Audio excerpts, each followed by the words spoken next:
Ted, it's cold. The heating's turned up. It's really cold. Oh, God, crikey. Is it so cold? I know. It's so I'm cold. using the power of all the hats and it's still really cold. I've even got a puffin that's turned up. It's so cold.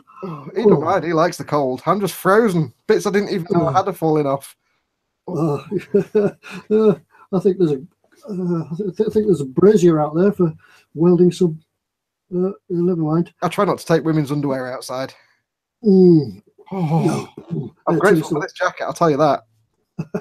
Yeah. If you hi everybody. Oh, hello. We're live. We're live. We're going. Yeah. Hi everyone. Welcome. Yeah, put my hand back. It's cold. Yeah. Welcome to a rather chilly eModels live stream. A live stream that nearly didn't happen. Nearly didn't happen because it's my turn to have a computer meltdown. My computer's melted down, given up the ghost. So things may look a little bit different to you this week. I might be a little bit choppy. Hopefully I won't lose a signal because I'm on the emergency laptop. So hopefully it won't interrupt your enjoyment too much. But if I disappear, Fox is running the show. I've got control of the big button. He's got all the buttons. He can press all the buttons, and if I fall out, hopefully I can get back without everything falling out. So yeah, it's so cold. Yeah, as Scott said, yeah, he's had to put a jumper on. Wow. Yeah. Well, at the moment I've taken my jumper off, but I've got t-shirt, this big thick jacket, 2 pairs of trousers, and a big pair of heat holder socks. And it's still cold. It's cold. Yeah, I came into the workshop to do some work on the submarine, and I sat down and I thought, can't stand this. I went back inside. So yeah, not a lot happened in the last few days, eh, Ted? I haven't been doing much now because they actually weigh a significant amount. I took the hat off. Yeah, this isn't a hat, by the way. This is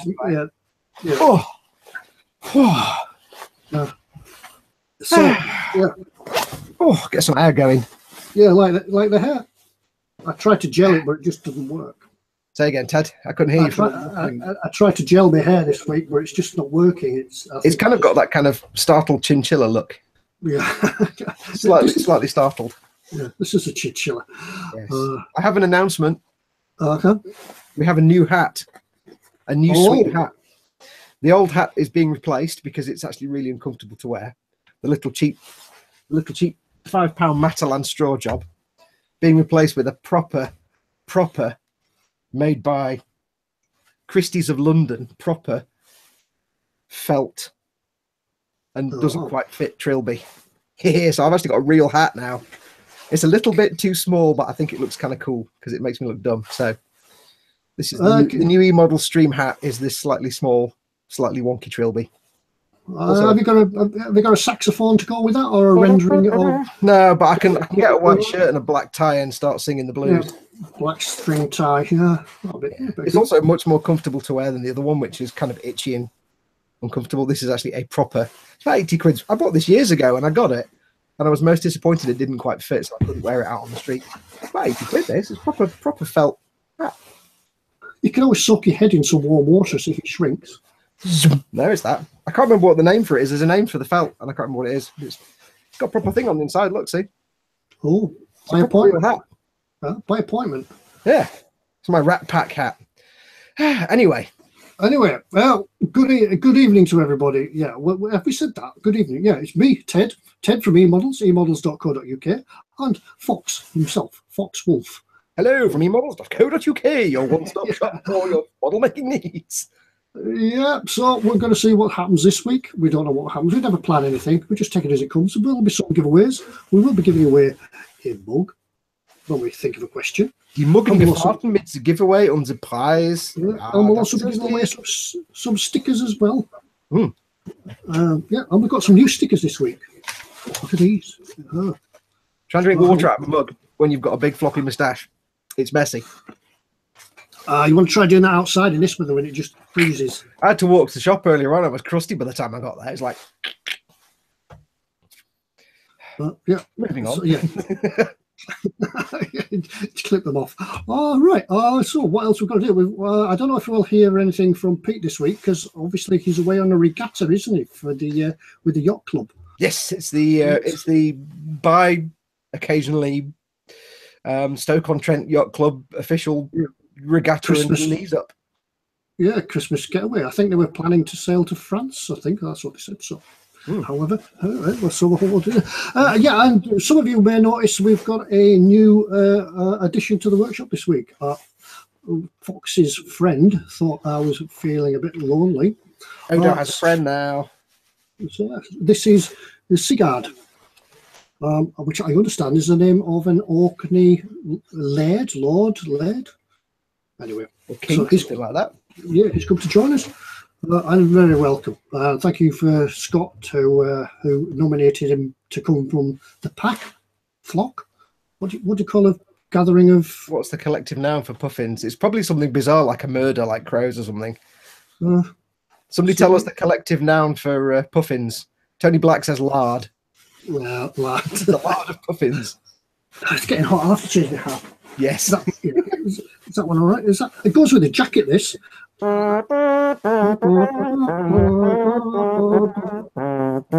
Quick, tell Donald Trump we're on. Oh no, politics, don't do politics. Yeah. So this is to keep me warm in my workshop. So yeah, hopefully I won't freeze to death. But if you don't see me moving for a little while, call an ambulance. Either his broadband's gone again, or he's actually frozen to death. That's the one advantage of these big, thick jackets for Ted, is because, of course, I'm indoors in the house, so it's really warm. Ted's in his man cave, which is like 1,000,000 degrees below, so his big, thick eModels Helly Hansen actually comes in quite handy. Yeah, it's actually quite a nice jacket to work in. Obviously, I protect it from all the mucky stuff, but yeah, it's a nice little jacket to work in. That's your flesh tones again, Ted. That's just different mucky stuff. Right. Let's have a look. There's one or two people come in tonight. It's quite busy in the chat already. It's nice to see you. It's nice to see you in the chat. As usual, if you've got any questions for us, please try and put them in capital letters so we can sort of pick it out a little bit quicker. Apologies if we don't see it. Just keep asking a question until we do see it. So I'm just trying yeah, and as you know, unfortunately, as I said right at the start, my computer's died tonight. I'm not going to be able to get it fixed till after Christmas, unfortunately, because Christmas and things have taken all the pennies away. So I'll hopefully get it back shorts as soon as possible. Yeah.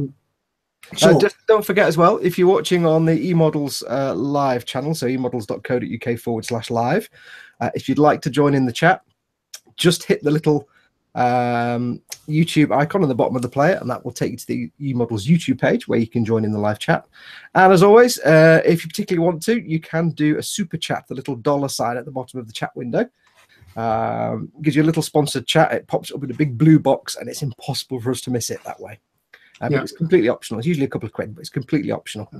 And Ben's asking who's won the competition, and we'll announce that later. Yes. Was there a competition last week? There was a competition last week. Yes, there was. Yeah, I forgot what it was. Well, I'll have to remember. I've got the thing here. I need to open it up so we can tell who won what they won. So you fill the air for a minute, Ted. I'll just make sure. I did it and then put it away.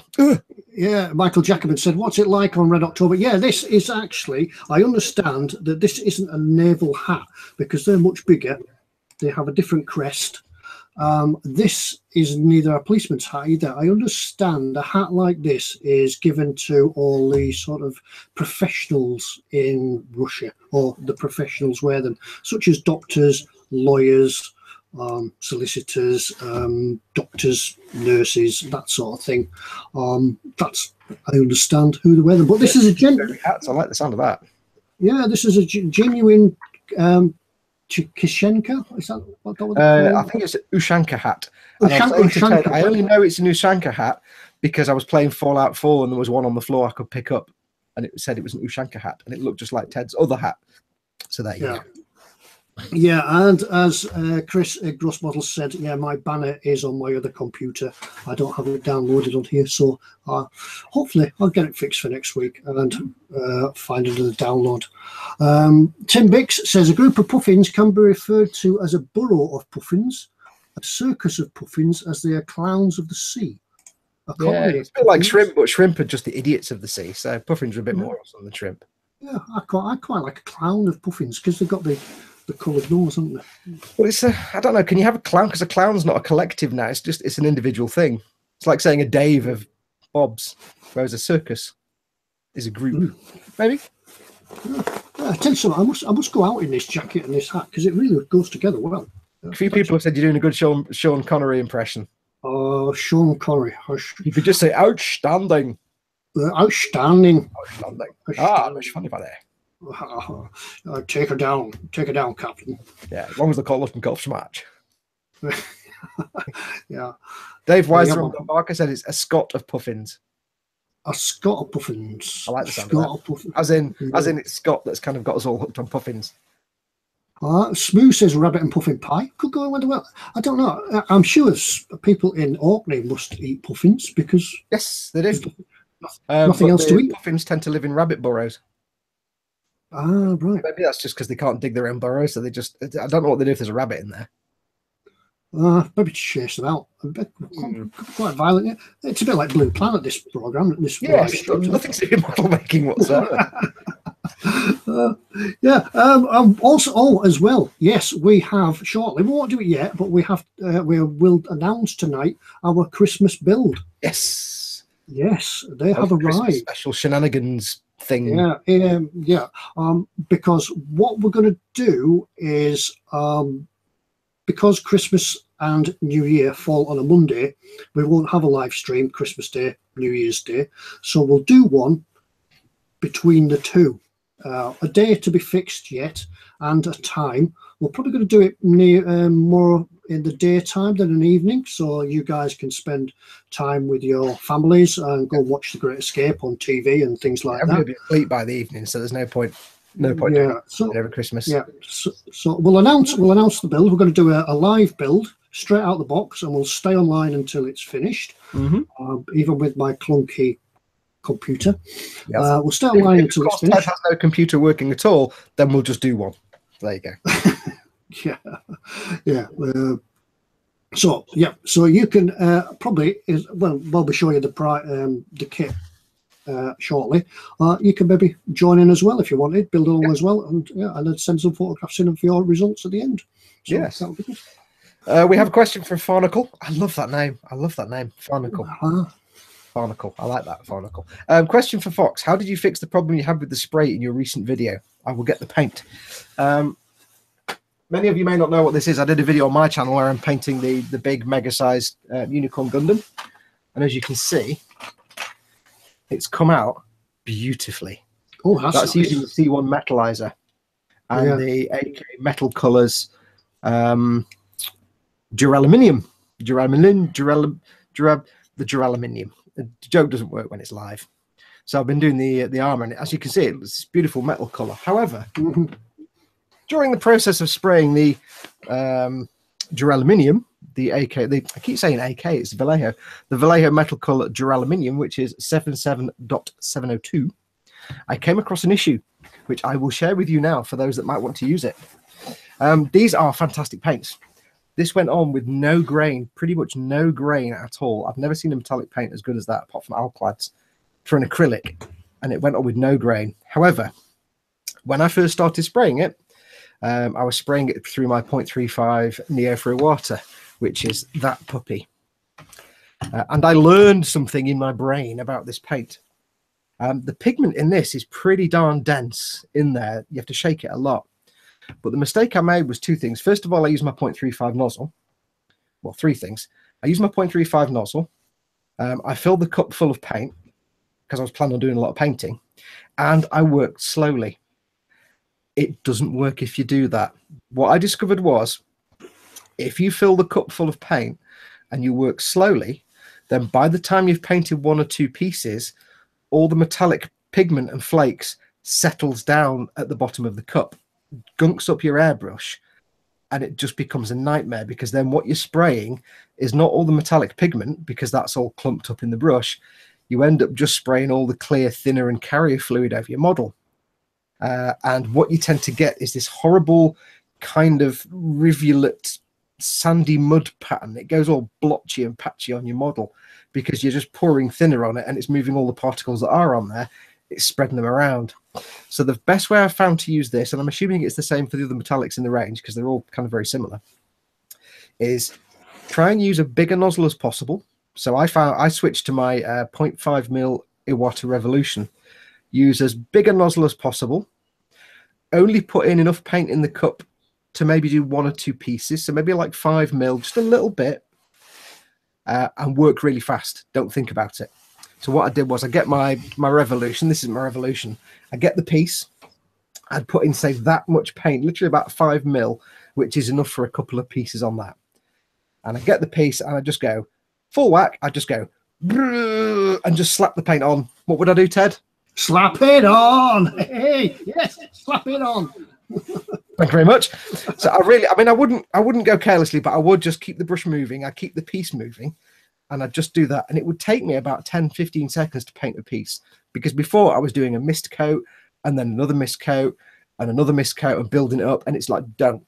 Just do a really quick mist coat and then just go with the paint. The reason that works is because you've only put a little bit of paint in the cup, say 5mm, maybe 10mm, sort of maybe 10 drops max. Because you've only put a little bit of paint in the cup, by the time you have to refill the cup, there's not been enough time for the pigment to settle down into the nozzle of your airbrush and gunk up the needle, because you're constantly refilling it. And that way you get a really smooth finish. And because you're going quickly, you're not putting a lot on there in terms of volume. You're just applying it fast. You're not delicately putting on mist coats. I was literally just pulling the trigger back all the way and going like that. But because you're keeping the brush moving and you're keeping the piece moving, you're not having any paint build up in any particular area, so you don't get runs and dribbles and blobs. You just really go over it quickly and then put it to one side. When I started doing that, I had no problems at all. So if you're going to try using some of this Vallejo metal color, as he drops it, I do recommend it. This is beautiful. This is beautiful stuff. Just use a big bore airbrush if you can. Work fast and only put a little bit in the cup at a time, so you have to refill it often.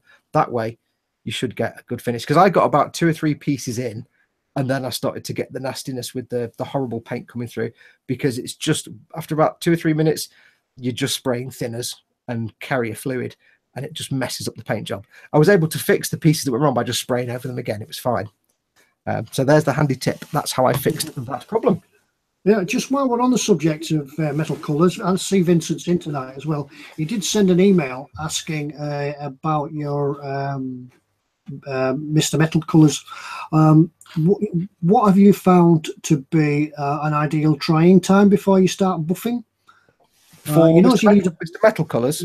Yeah, he says, you need a black or a gloss black undercoat, yep, depending on the desired effect. But he's at a loss as to how long it needs to dry before buffing, and if you can leave it too long, in fact. Well, I've used the Mr. Metal buffing paints. They're lacquers. Just as a side note, you won't get the same issue that I had with these, because they're lacquers and they're exceptionally fine pigment. Lacquers don't tend to separate out quite as quickly or aggressively as acrylics do. I found basically it's weird stuff, because when you spray it on, it looks furry. It looks fuzzy. It's like felt. And then you buff it off, it looks powdery. Half an hour, if that, maybe. As soon as it looks dry, basically. It does dry really, really fast. Lacquers do dry exceptionally fast. They dry really, really quick, because they're not like acrylics where alcohol or water is evaporating. They're solvent-based, and the solvent just flashes off and the pigment's left behind. So maybe half an hour. When I did mine, I think I left them for about half an hour, maybe an hour at the most. If you leave them too long, I think they'll still buff. They just won't buff as well. Basically, the paint settles on the surface, the solvents dry away, and what you're left with is a very fine metallic powder, very similar to like C1 metallizer or the Ushi Van Rosen powder. Similar kind of principle. It's just applying it with an airbrush in a lacquer solvent. So it should be buffable for quite a while. but eventually it won't buff quite as well. So I'd say give it maybe half an hour, something like that. You're only applying thin coats of that stuff, but it is really nice. But of course, it's lacquer, so if you are spraying it, remember, wear a respirator, have your extractor booth on. Yeah, right. Let's say we have some visual problems. What? No, it's all right. It's okay. It's fine. Okay, Ted was telling me we're having problems. Trafalgar Model says, what is a good way to build a snow-based diorama? Right. On that note, by strange coincidence today, I was doing some jobs around the house. I was filling some gaps in a wall with this stuff, expanding foam.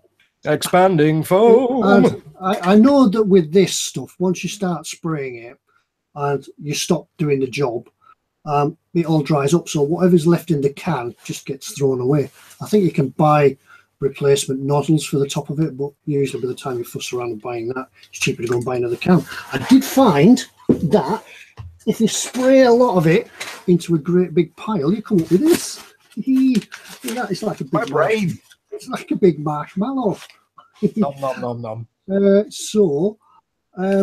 What I thought I'd give it a go and see what you could do with it, and I think it might do as a diorama, a snow-based diorama if you don't want to paint it. But it's light, it's carvable, it's sandable. Carvable, actually. Yeah, apparently it's paintable as well. And I thought I could start with that, and by the time I've carved it down, all of that will be about that big. Yes, yeah, you know what it is when you start carving. So, yeah, what I would do with the snow-based diorama is start with something like that, a bit of foam. I'm actually planning that I'll carve it down and then I'll cover it in some plaster of Paris bandage. Make it a little bit firmer because it is quite soft. This will just give this the shape of it, and then use some of the either Vallejo or the oh crikey, I can't think of the name again. Ammo. Okay. No, that stuff you've got, the glue, the epoxy resin you've got. Oh crikey, the name's got head. Deluxe, yeah, Deluxe. Yeah, they do some good snow effects as well. Yep. You would need to go over the plaster of Paris, wouldn't need to get rid of any texture because you might have a bit of material texture. You need to cover that with something. Yeah, so use some of the Deluxe materials. eModels do sell that. I'm going to have a go at that. I am going to have a go at doing some diorama tutorials for you. One of them will be water and another one will be snow. And that was going through my head when I was spraying all that expanding foam out. So yeah, should be able to carve some of that way. Yeah, Spider Q says the expanding foam's very good for model railways. The model railways guys use it. So unfortunately, then I didn't come up with that idea. So yeah. Andy Butcher, in talking about when we were talking about the spraying the metal colours, he says you can back flush every now and then to help keep the metal colour from settling too much. You can do, but this stuff is so dense. It just builds up really, really super quick and settles out. So eventually, even back flushing it doesn't really, it kind of collects and clumps together so that even when you're back flushing it, you've just got this glob of stuff that back flushing doesn't shift. And that's when I was getting to the point of getting just thinners coming through. So to save yourself doing that, just use a really tiny amount in the cup. I mean, it may well have been that if I carried on using my Neo, my 0.35 Neo, and just used tiny cupfuls, it might have worked fine. So you might be all right with the smaller bore airbrush. It's just by that point, this was so gunked up, I had to put it to one side for a proper. So that's why I went for the 0.5. So it might be worth trying through a smaller airbrush. Just don't put much paint in the cup at all, and shape everything out of it. Right. Yeah. To answer your question, Ted, yes, I did. Oh, good. Yeah. Right. Right. With the metal paint, says Adrian David. What about room temperature? Doesn't matter. Any temperature, give it about half an hour to an hour. You should be absolutely fine. I did mine at room temperature because I'm in a room and there is a temperature. Yeah, I wouldn't try doing it in my shed at the moment in -2 degrees. Yeah, it's like sitting in a fridge. Yes. Yeah, that's the thing. That's the thing you have to take into account. I'm going to guess, Ted, that you haven't done much this week. No, I haven't. The snow, because like the entire UK has been covered in like 3 feet of snow. Apart from where I live, where we had like a molecule and then it I looked out the window and went, oh, look, the snow's fallen. Then I closed the curtain, opened it again, it gone. Yeah, we for the Lake District, we've got some snow on the tops, but there's nothing lower down. There's nothing at ground sea level. Like that one. So I was managing to get to work. I was going to say to get into school. I managed to get to work. It did snow while I was at work, but by the time we got back to the pier, it had all gone again. So, so no, we haven't had any yet. Oh, you get the worst weather in the world where you are, don't you? So yeah, kind of got away with it. It's like down south has had the worst snow, and they live down south where it's always like France. So yeah, we see with this country, we have a quarter of an inch of snow, and the world shuts down.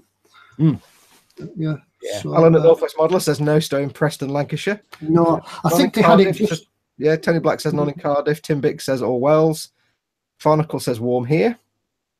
Paul Stewart says I'd have done the video from somewhere a bit warmer than the shed.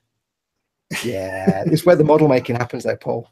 Yeah, it's where everything happens. I could sit in the living room, but the wife would be able to watch a Create and Craft and just shanty TV. And that'd be more like a fireside chat. And he hasn't got his pipe in his like 1936 jacket. Yeah. I say, today we're going to learn how to do modelling things. Jolly good. Yeah.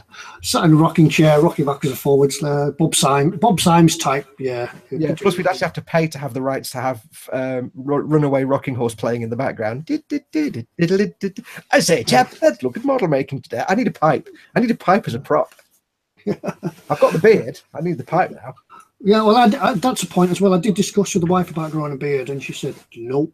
With the words. Good, yeah. She said, Sergeant Bones has mentioned burritos, and I'm really, really hungry. Thanks, Sergeant Bones. I've never had a burrito in my life, but every time I read about them, I need to eat all of them. It's currently snowing in Norfolk, says Adam. Oh, that's right then, isn't it? Oh, that's right then. A bit of snow down in. That's not even. I'm doing a Penzance accent. I'm not even doing a Norfolk accent. I've just insulted everybody in Norfolk now. I was sorry about that. The storm blew all the snow past Orkney, and apparently blew the ferry past it as well, because the ferry took its usual 2-hour trip took 24 hours. Well, Scott sent me a picture of like the coastline in Orkney, and all the sea was rushing in. And he's like, look at the weather. And I said, that's not the weather. That's just the island moving really, really fast through the water. Spiddy Crate says you shouldn't force Mrs. Ted to grow a beard. That's why she doesn't grow a beard. Yeah, I need mine to match hers. Yeah, there you go. You're in trouble now. You're so in trouble now. I hope you like it in the shed, Ted, because that's where you're sleeping from now on. Yeah, good job she doesn't watch these. That's what she tells you. Yeah, she could be in there now watching like your mum downstairs. Hello, Mum. Hello, Mum. Hang on, I can hear her downstairs. Hang on. Oh no, she's about 30 seconds behind. So there'll be a shout in a minute. We'll have to wait. Right. Michael Jackerman says, other half lied, found out there is a 148th Revell P61 Black Widow on its way here. Jolly good, she's a keeper. Oh, yeah. Okay. Paul Stewart says, Tedward, I'm stunned. I don't know why.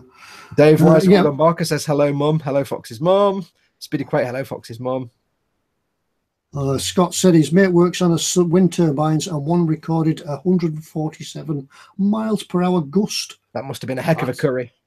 That's windy. Hang on, I can hear movement downstairs. Carry on.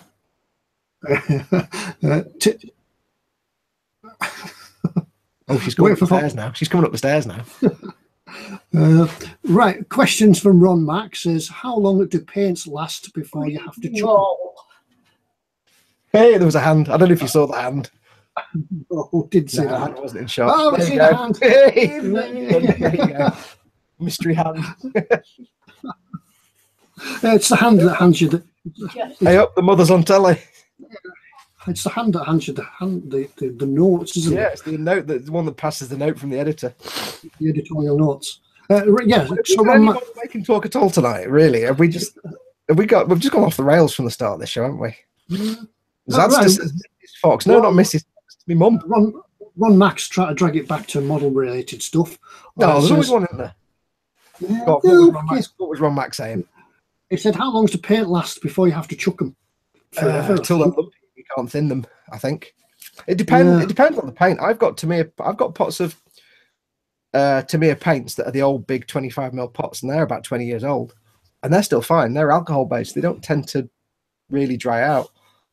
Water-based acrylics can do. Citadel paints can dry out really fast. but that's more because they've got a really stupid bottle design where the lid doesn't close properly. So they do dry out, but you can just put water in and or thinners like, you know, Tamiya thinner and get them back working again. But no, they should last for years.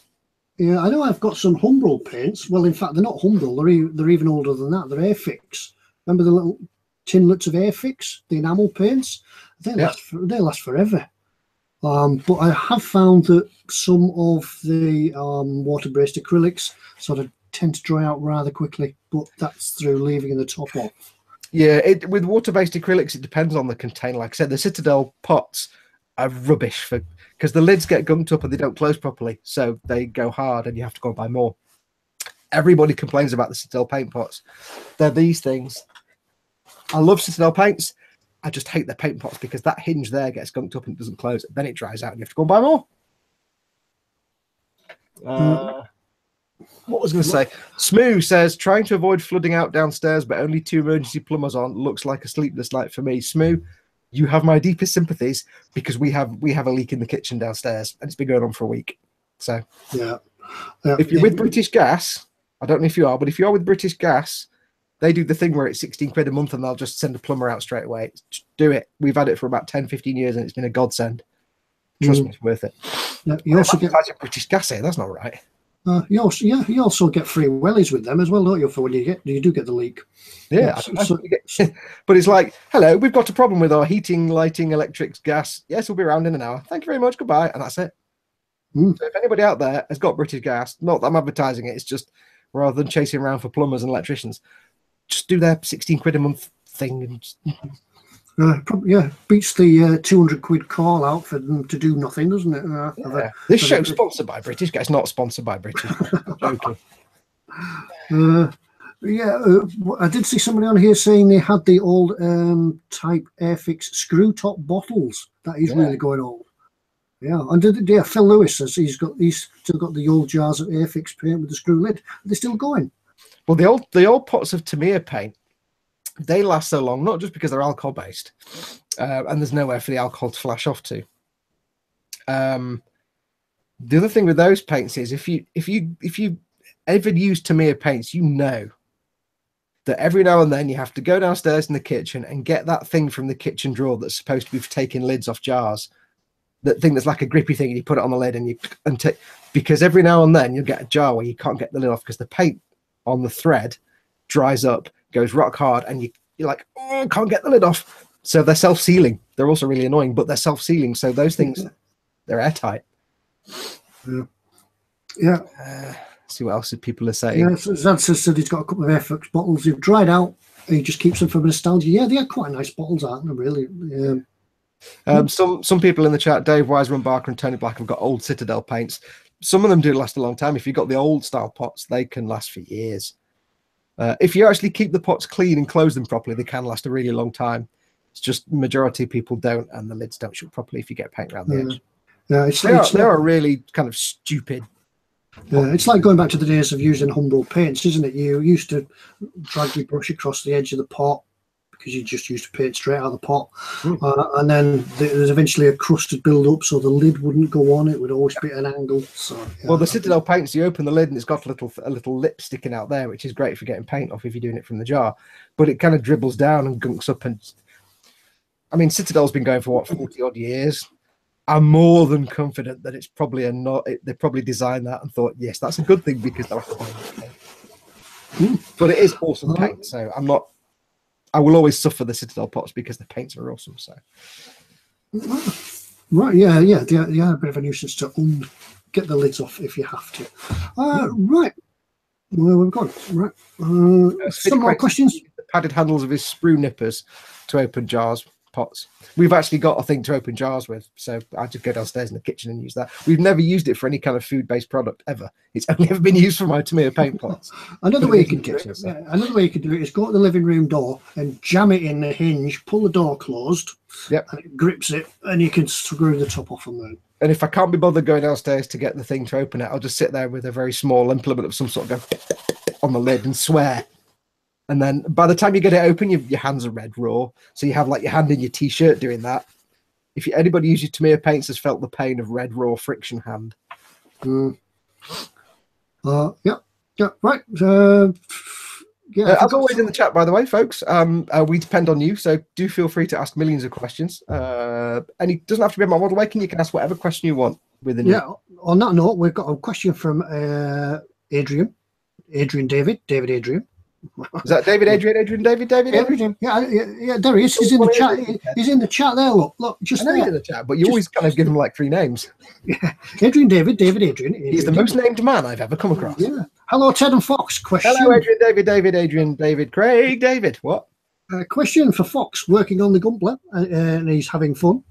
I don't think he's going to get it complete in time for Christmas. Which one are you building, David?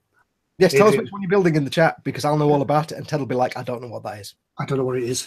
However, it does go on. Has Fox got in the science fiction glass cabinet a time machine? Have you got a time machine in your glass cabinet behind you? What, you mean like a proper 1960s Disney film with the spinny thing? Jules Verne? No. Yeah, it was the 60s. It was the film with whatever his name is, the actor, and it had the spinny thing behind him in the seat. No. Maybe I'm reading this wrong. However, if we did have a time machine, where would we like to go? Forward or back? Forward or back? That's a really tough question because on one hand, I want to know what the future holds, but on the other hand, dinosaurs. How do you answer that question? Although at the moment, the future would seem to be just depressingly catastrophic and empty. So I'd say it's probably in the past. I don't know, actually. I'd love to. Yeah, it's gonna be dinosaurs, isn't it? It depends how far back you want to go and what you wanted to do. I wonder, if you could go back and just be yourself, or could you go back and be somebody or something? Because to go really far back, it's sort of bleak, and it's if you went back to Nelson's age, it's all sort of hard work and grim and death and disease. Yeah. With time travel, the thing that most people forget is if this is a time machine and I'm on the Earth, let me find the Earth. This toilet roll is the Earth. Here's the time machine. Now, if I go back an hour in time, but only in time, then the Earth is like 10 billion kilometers over there. I'm now in space and I'm dead. So you have to move in time and in space. So if you're going to go back 1,000 years in time, you'd have to know exactly where that part of the Earth was 1,000 years ago in space. And don't forget, as well as the Earth going around the sun is going around the galaxy center. So it's just going to end up in the void of space, dead, or in the middle of Mercury or something. But if you're clever enough to make a time machine, you'd be able to work all that out. Yeah, I would encourage people to go online and look up the story of John Titor, Titor. Just go and read. I'm not going to explain it. Go and read it. It's a thing that happened in the late 1990s, and it's just awesome. You can spend a whole day reading about it. I suppose what we could really relate to is what we did in our youth, and probably go back and relive our youth in the 60s and 70s. Well, 70s. I don't know though, because I probably found that the 70s weren't quite as awesome as I remember. Yeah, because everybody looks back on their youth. I've always said before on the stream, when it was the 1980s, I used to think the 1970s were the worst thing in the world. Now I'm older, I look back and think, no, the 70s were brilliant because it was just nobody cared about anything. It was just crazy. It was grim and dark and horrible. That's really a good question to think about. That is, where will we go back to? Would you go back to Romans, when it's all slavery and killing and feeding people to time? Egypt, perhaps. I think I want to go back to specific events to get answers to them, like Kennedy or Roswell, or trying to think of other historic events and just see what actually happened. Just think how you could change history if you were on the grassy knoll and said, "Hey, look up there," Lord Barkley III to me is saying, Fox, write the name of that story in the chat, please. Go on to Wikipedia and look up John Titor. It's one of those things that it's somebody on a forum came onto this forum suggesting he was somebody from the future traveling back in time. And it was obviously nonsense, but it was so well cleverly worked out to the point where he even uploaded manuals of his time machine. And it was like, He's gone to a lot of effort for no real reason. So just go and look up John Titor after the stream. Don't do it now because you've got stuff to watch now. I'll have to write that down. I'll have to look at that myself. John Titor. Yeah, John Titor. John.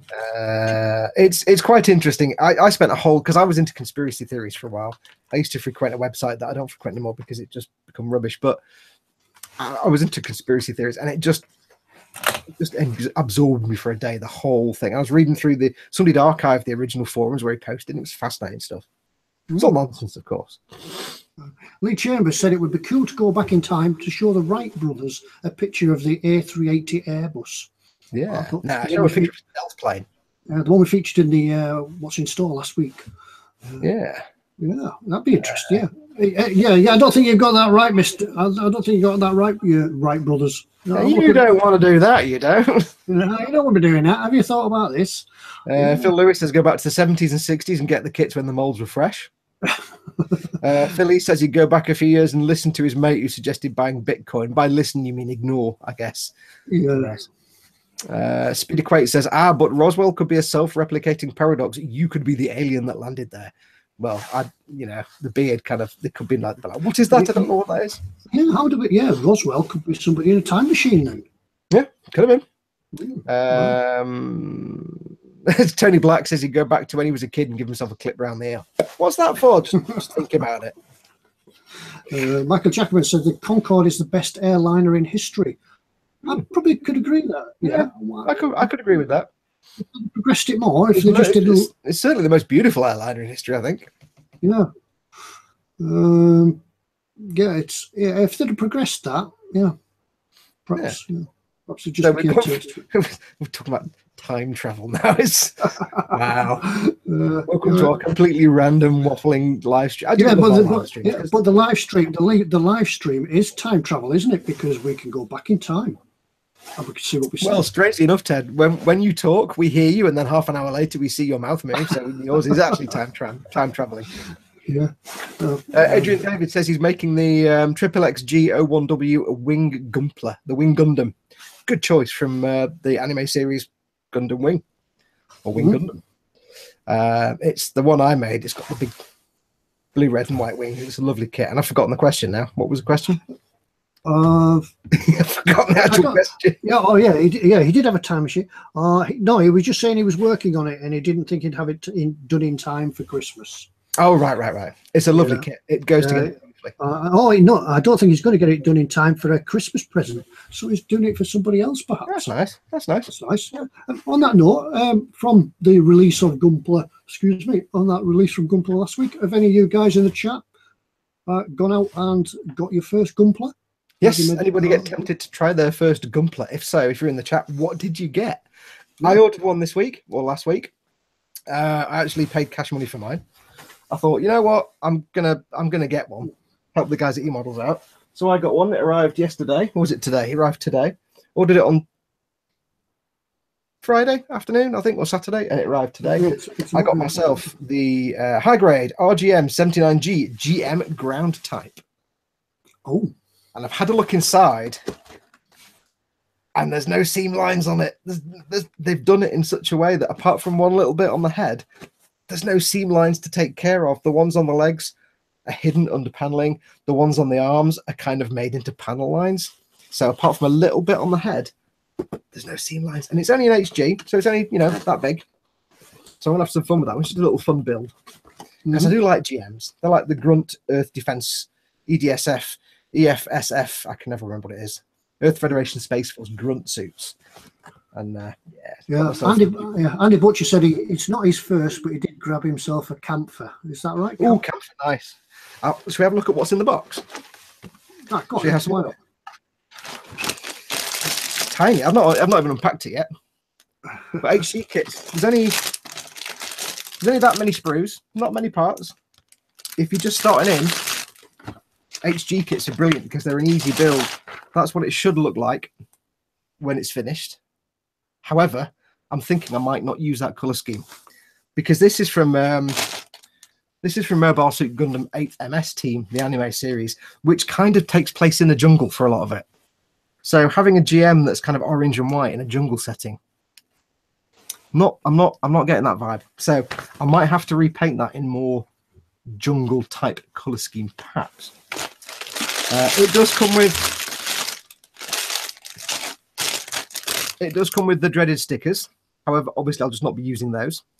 I do have a load of water slides. I did forget to actually say, by the way, in my I think I mentioned this last week in the video I did for eModels, the What is Gunpla. I forgot to mention that although the mega size and some of the version car kits come with water slides, all the other kits come with stickers and dry rubs and foil stickers. You can get official Bandai water slide decals. eModels don't have any in stock presently at the moment. You can get them. Bandai do make them for a large number of the kits, but not all of them. But they only make them every now and then in batches. So we'll try and get some in, but they are really hard to get outside of the Asian market. So stay tuned. There are also third-party places online that actually make decals. They redo decals and make their own. So go and have a look online as well for people that make Gundam decals. There's tons out there.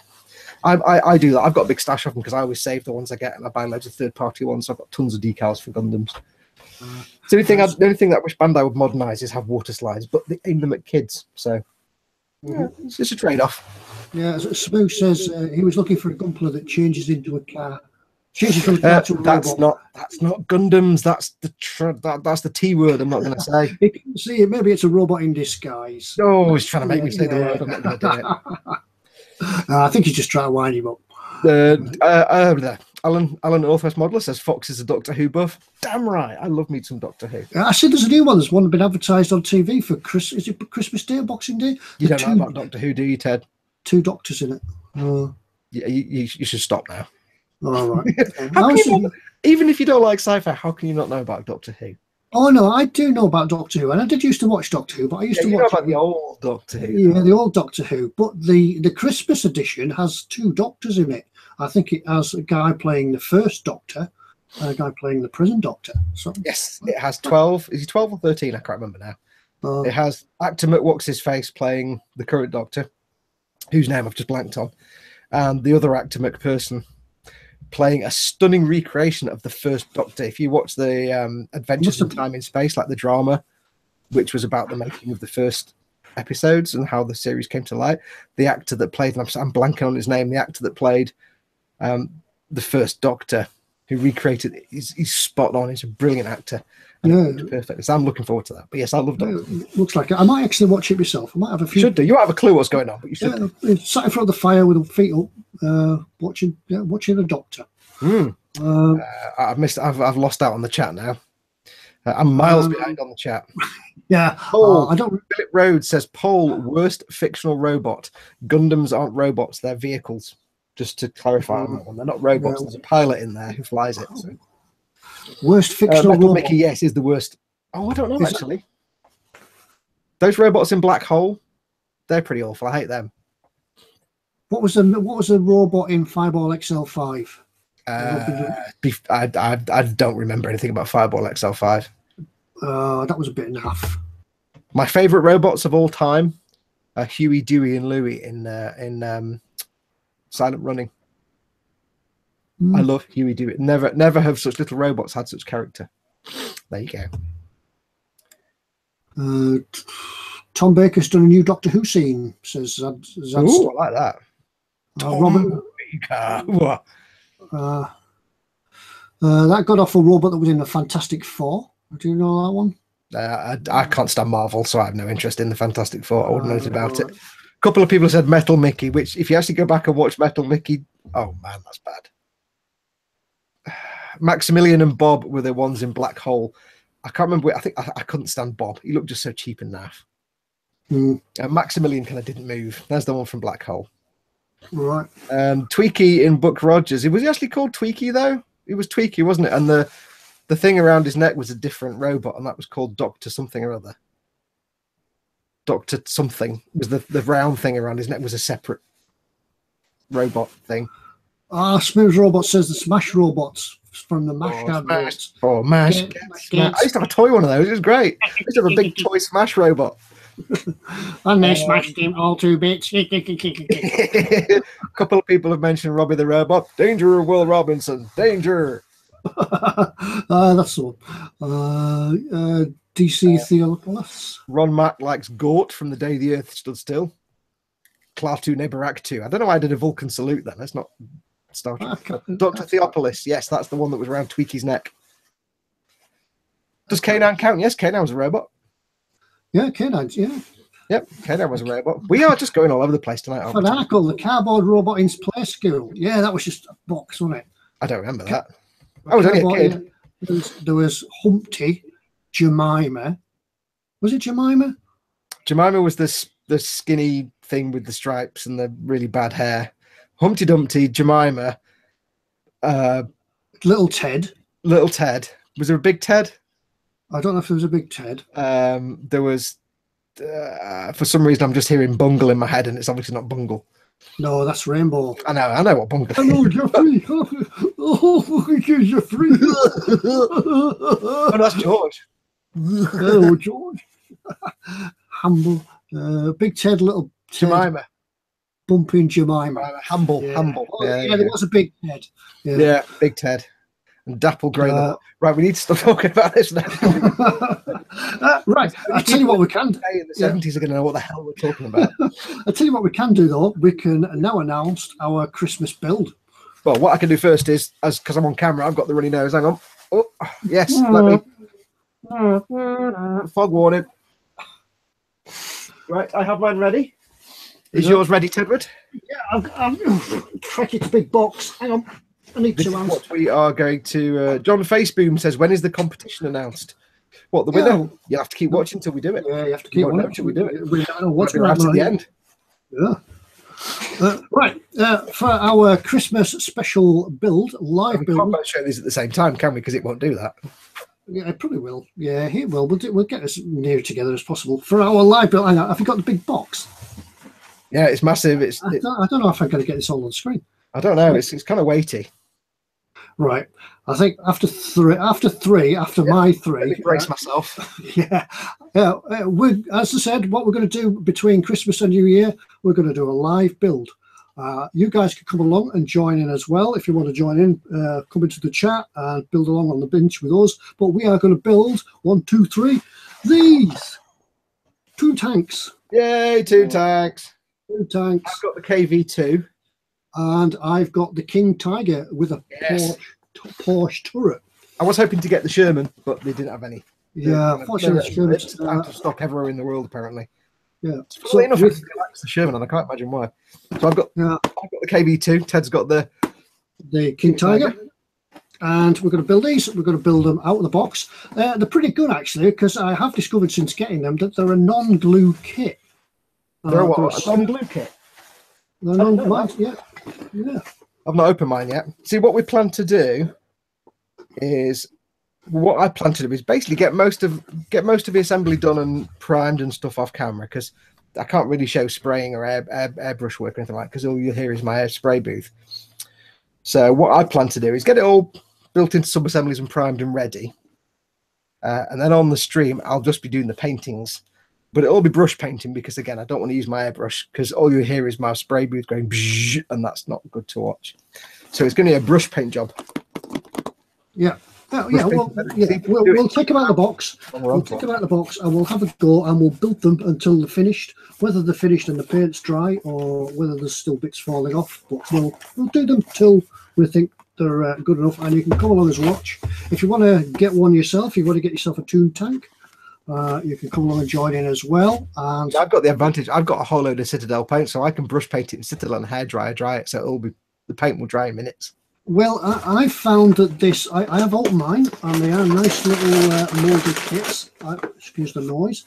I found it's already in Panzer Grey, but as it's Christmas, I might do it in a snow scene. Ooh. So, I might give it a winter whitewash. I'm not sure. Yeah.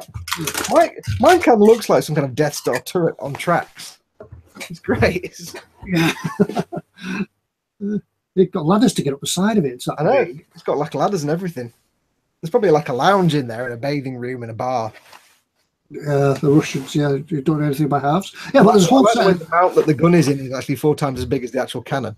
Quite good. That's what I'm doing. That's mine. Yeah. Carl says, hand painting with Tamiya, it will be dry before you even finish. Mm.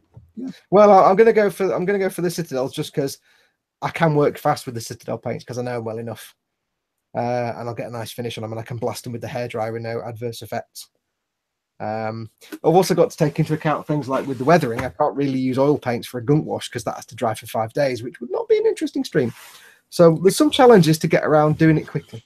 Yeah, what to do with decals and things like that. So I shall work around the challenges and figure some solutions out. Yeah, I think we'll. Yeah, Dave says that the record is a 4-hour build with a dial. Yeah, I don't think we'll be doing a dial in this one, but we'll keep going till it's done. We might have to have sustenance and Fox's sustenance. Fox's numbering chewy sweets. That's what I want to know. Tea and coffee, and I'll get the wife to bring sandwiches and pop and crisps. What, you're Mrs. Ted's going to come all the way around there with sandwiches? Kick her out. She could do, yeah. If it's not snowing.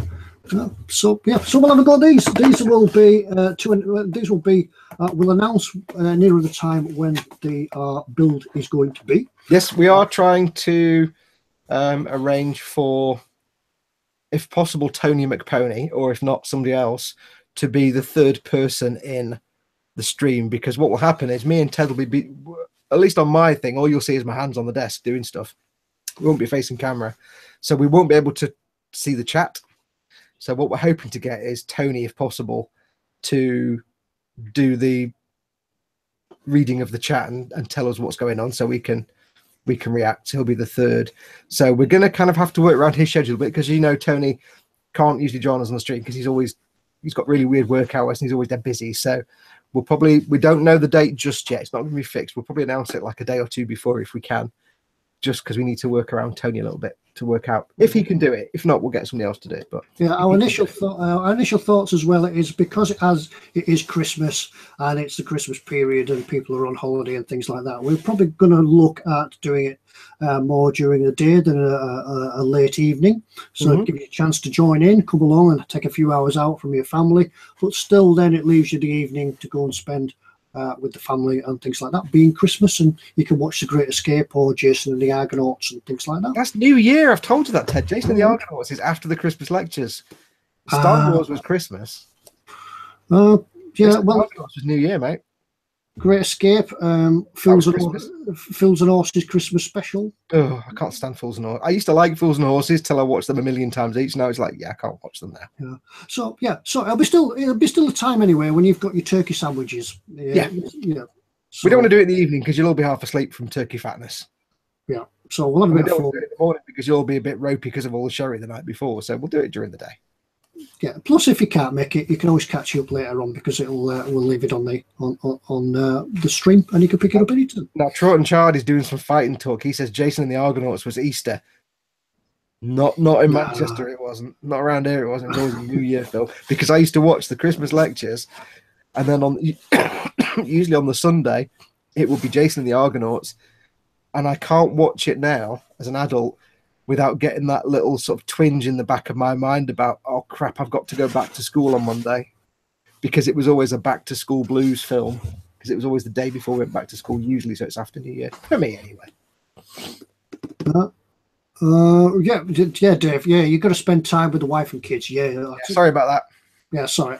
Michael Jackman says, don't do it on the 26th, 27th, as he's away on those 2 days. Right. Yeah, we'll put it down in the diary. We'll see if we can work our dates around that. I say we do need to work around, if Tony's helping us out, we need to work around Tony's schedule a bit. So we'll let you know. It might be only a couple of days notice, but we'll do our best. It certainly won't be Christmas. It certainly won't be Christmas Day. It won't be Boxing Day. It won't be New Year's Eve, and it won't be New Year's Day either, because we'll all be enjoying ourselves. I suppose the other thing is we've got to be able to let Pete, mate, and all the gang at eModels know so they can update the Facebook page. But if they're all away having their Christmas sherry and turkey, well, they'll have to come in. Yeah, they'll have to come in. Sorry, guys, you've got to come into the office all the way, put it on Facebook, and go home again. Yeah. Adrian said Christmas TV is rubbish. David, what? Sorry. He said it's better than watching us two. Yeah, we could become a Christmas special like the two Ronnies. I mean, he is right. Christmas TV is rubbish. I mean, ITV is rubbish anyway. Just there's no reason to ever watch ITV. But even then, most TV is just rubbish over Christmas. I haven't actually sat down and watched telly in about 15 years. Everything I watch is either on iPlayer or on Amazon or anywhere else, Netflix and stuff like that. So, because I mean, my mum watches lots of stuff. So, here's a mystery, right? My mum loves to watch like a sort of stuff during the day, and she'll sit there and she'll watch Heartbeat, and she watches Murder, She Wrote, because they all kind of go on one after the other on whatever channel she watches. But I swear, in the last sort of 5 years, I go down every day and it's a completely different episode of Murder, She Wrote. Sam, how many episodes did they actually film? Oh, yeah. I don't think I've seen the same episode twice, but she watches it every day. And it's like... It's like it's like Columbo. Columbo's the same. I mean, yeah. I think they're still making them. I don't think they are. But it's like, I can be sat up here and I can hear da-da-da-da-da. I was like, are you watching Murder? Yes. Okay. And the funny thing is, right, because I used to watch Murder, She Wrote when I was a lot younger. You can't watch it now without just looking at all the female fashions and going, oh, God, the shoulder pads. Oh. Yeah. Trot and Chart says, hello, Mum. Yeah, Michael Jackman says he agrees everything's already been on Sky. Yeah, it has. I've got Sky. Yeah, I've just got rid of it. I've got Virgin, but I've only got the free package, and that's only because I used to work there like 23 years ago. So I got the free package and kind of kept it. So Carl must have been on Google because he said Murder, She Wrote, 12 seasons with 264 episodes. Yeah, so I don't know how Mum's been watching a different episode every day, 5 days a week for the last like 4 years. Yeah, I think once you get to the end, you forgot what the first ones are. So yeah, that's true. That's true. Yeah. But I'll tell you, that theme tune, I can hear it from up here. I'm like, oh yeah, I've got it in my head now. It says hello again. I can hear hello from upstairs, from downstairs. Ted and Foxx are the new Morecambe and Wise, Barrow and Chesh. You can't see the join. Oh yeah, there's always a Morecambe and Wise Christmas special at New Year, Christmas as well. Funny enough. Yeah. Ron Mack should have named it Murder to Watch. We've done it again. We've done it again. We're wandering off. Yeah. I've done it again. They've got us back into the 1980s by typing words. Yeah, I think they do it on purpose. I know.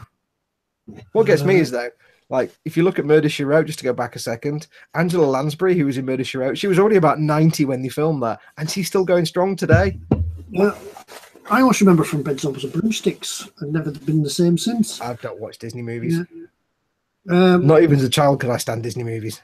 Have you ever seen that Murder, She Wrote, though, when they've sort of made it as though they're in London? No, I don't. I haven't watched any of them since I was about 13, so I can't remember. Well, I was older than 13.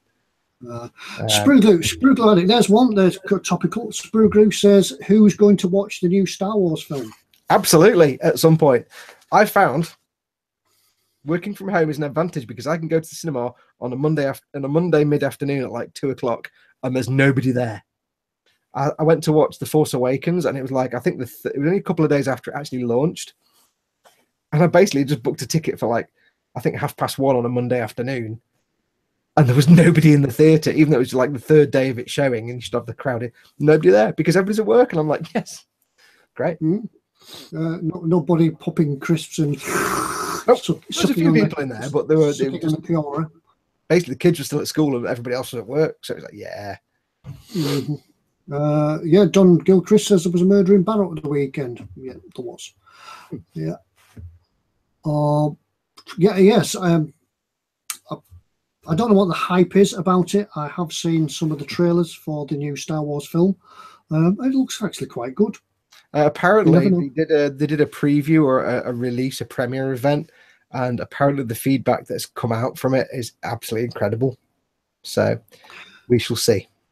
Now, do you guys think out there, and do you think, Fox, that if I went to see the new Star Wars film, I'd know what it was about rather than having to sit through all the episodes prior to it? You could probably still enjoy it. You might not know who some of the characters are if you haven't watched The Force Awakens, but you could probably still have a jolly good time, I think. Mm-hmm. But you should watch 4, 5, 6 and The Force Awakens and Rogue One because you have to. It's in your contract. I'm going to have to send you like a big load of Star Wars on Blu-ray for you to watch. So how many Star Wars are there? There's Star Wars. I've seen that one. The Star Wars Episode 4, Empire Strikes Back Episode 5, Return of the Jedi Episode 6, Rogue One, and The Force Awakens. There are 5. I will not hear arguments to the contrary. Gareth Redbird, thank you very much, Gareth. Looking at getting a Sparmax TC610H. Is it good? The airbrush, I assume. Yes. No. Yeah. It's that'll be the compressor. Yes. It's good. You've got it's that. Good. I've got that. I've got that. It's brilliant. Yep. Yes. No problems at all. The thing to keep in mind with Sparmax stuff is they are made by the same. Well, they're made at the same factory as Iwata products, by the same company and with agreement with Iwata. So when you buy airbrushes and stuff and compressors from Sparmax, they often share a lot of design elements with Iwata. So they are actually really, really good.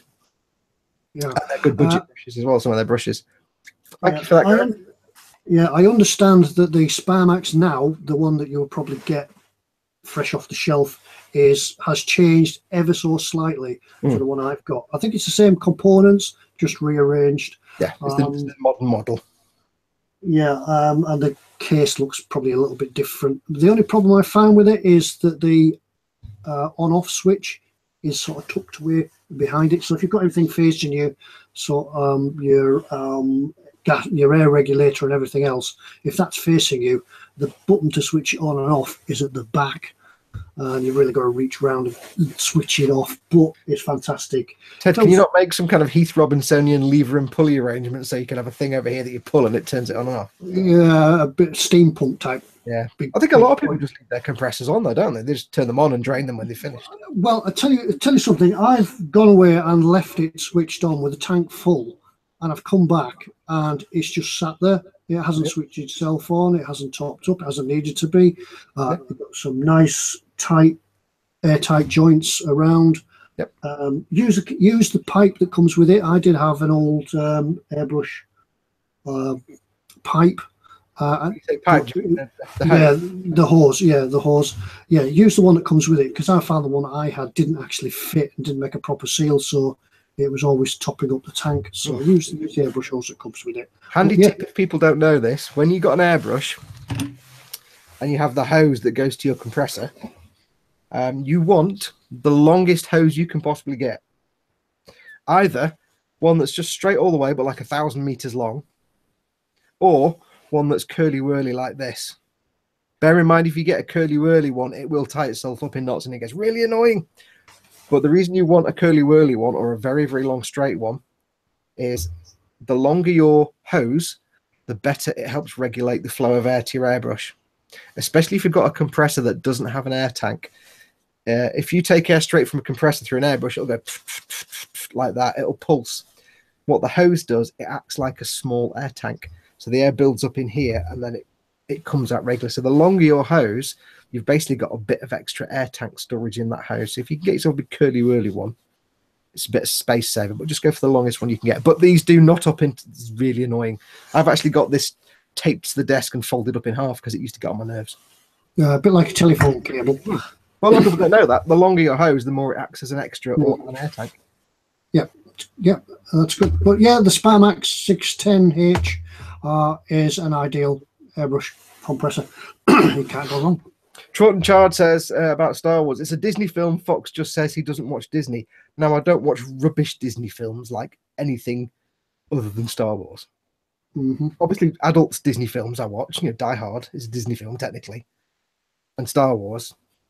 But, you know, the animated stuff, the crappy 60s children's stuff, Dick Van Dyke. Oh, I used to have a hatred of Dick Van Dyke. Although when I used to watch Diagnosis Murder, I kind of grew to like him again. But that Cockney accent.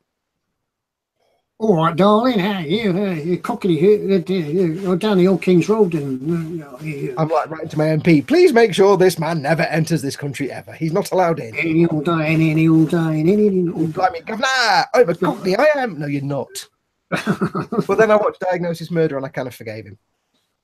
Tim Bick says, not even Robin Hood.